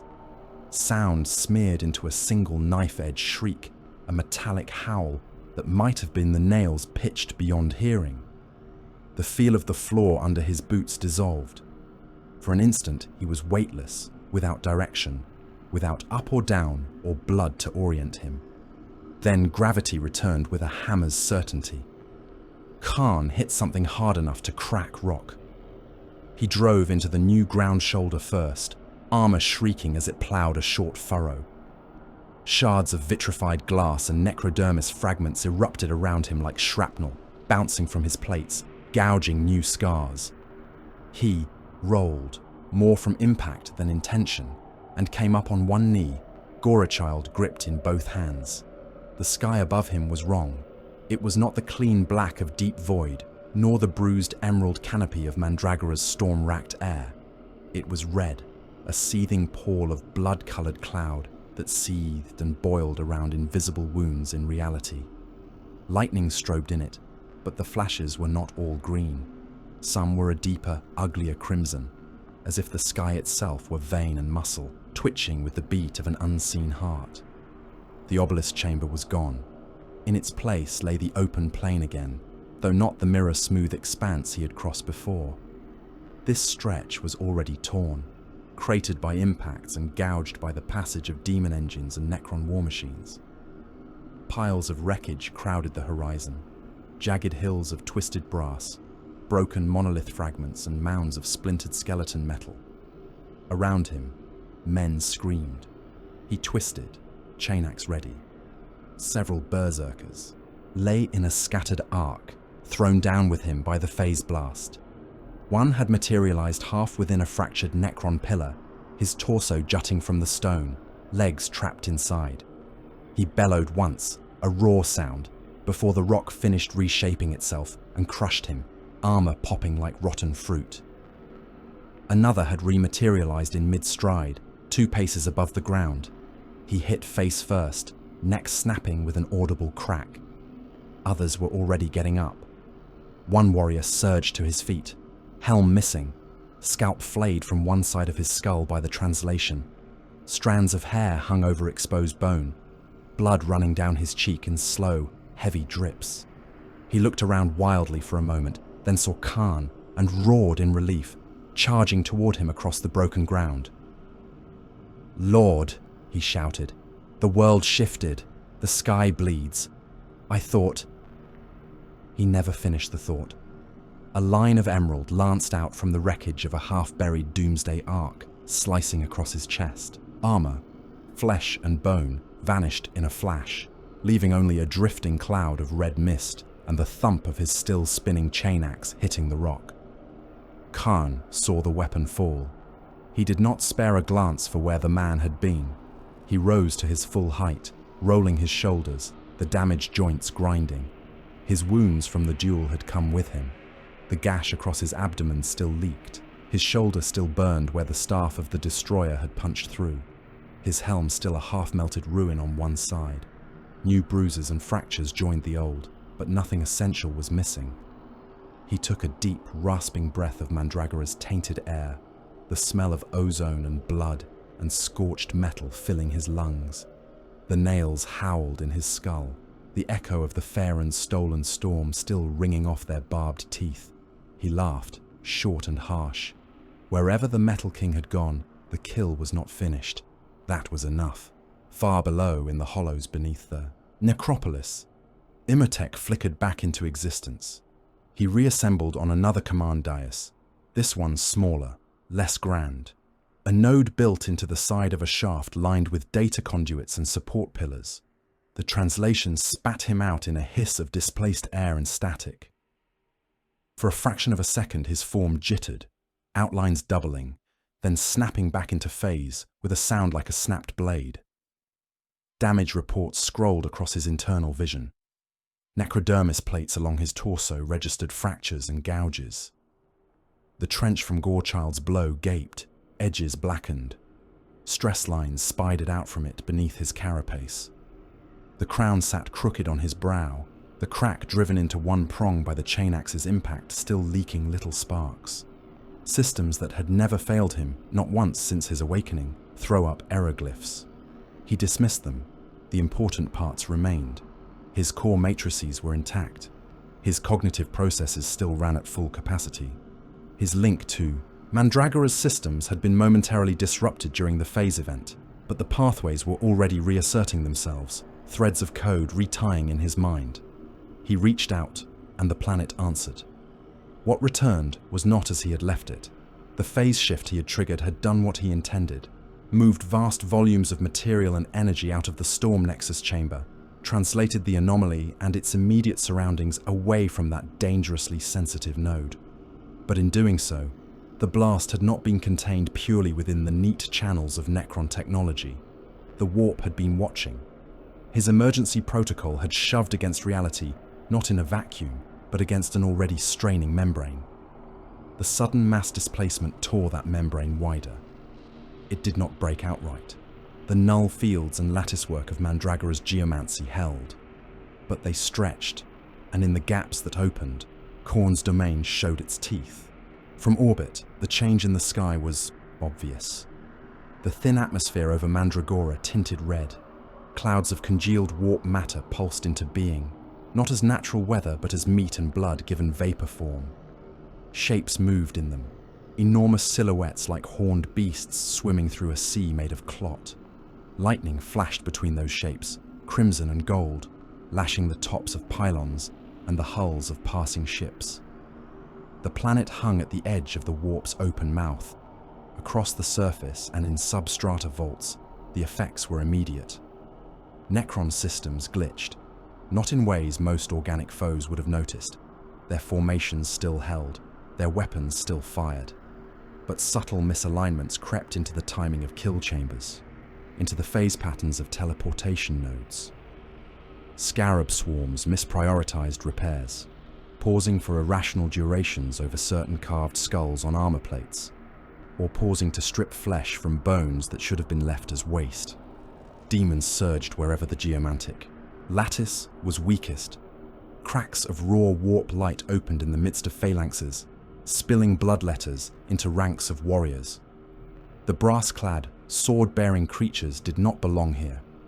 Null fields bit at them, making their outlines flicker, burning their hide with every heartbeat. They did not care. They threw themselves at the nearest metal bodies, blades shrieking as they scored necrodermis, teeth bared in endless war cries. Elsewhere, hulking fleshhounds forced their way through surface rifts, claws scoring the glass plane, nostrils flaring as they scented the mingled blood of a billion dead and the cold oil of Necron constructs. They lunged, uncaring that their prey were made of metal rather than meat. To Khârn, all things could be killed. Imotekh saw it all in a rush. He watched Gauss lines falter as new threats erupted in their midst. He saw entire warrior blocks turn their fire inward to erase warp intrusions. He calculated the energy loss, the degradation of firing, patterns, the way precious momentum bled away as units were forced to respond to these unpredictable incursions instead of staying on task. At the same time, chaos forces howled in renewed exultation. Every demon that clawed its way onto Mandragora was a banner of the blood god's favor. World eaters saw the sky redden, felt the warp's breath on their faces, even through sealed helms, and their nails screamed louder in answer. Cultists dropped to their knees in the mud and glass, arms raised, laughing or sobbing, as they were bathed in warp rain that scalded their skin and stripped their sanity. Wherever Khârnate feet had found purchase, wherever trenches had been won in blood and metal, the pressure increased. Under that bloody halo, macro war shifted. Hundreds of millions of Necron warriors, from the plain outside the necropolis, where the first wave had broken to the depths of substrata defense lines, reformed and redeployed. Ranks that had been grinding forward in steady, counter-pushes were turned aside, redirected toward emergent warp breaches. Kill chambers that had been set to punish organic incursions now swallowed demonic packs, their dimensional edges shaving horns and skulls apart with the same mechanical indifference. In command galleries and relay halls, cryptechs adjusted flows of power on the fly, feeding more energy into null field generators.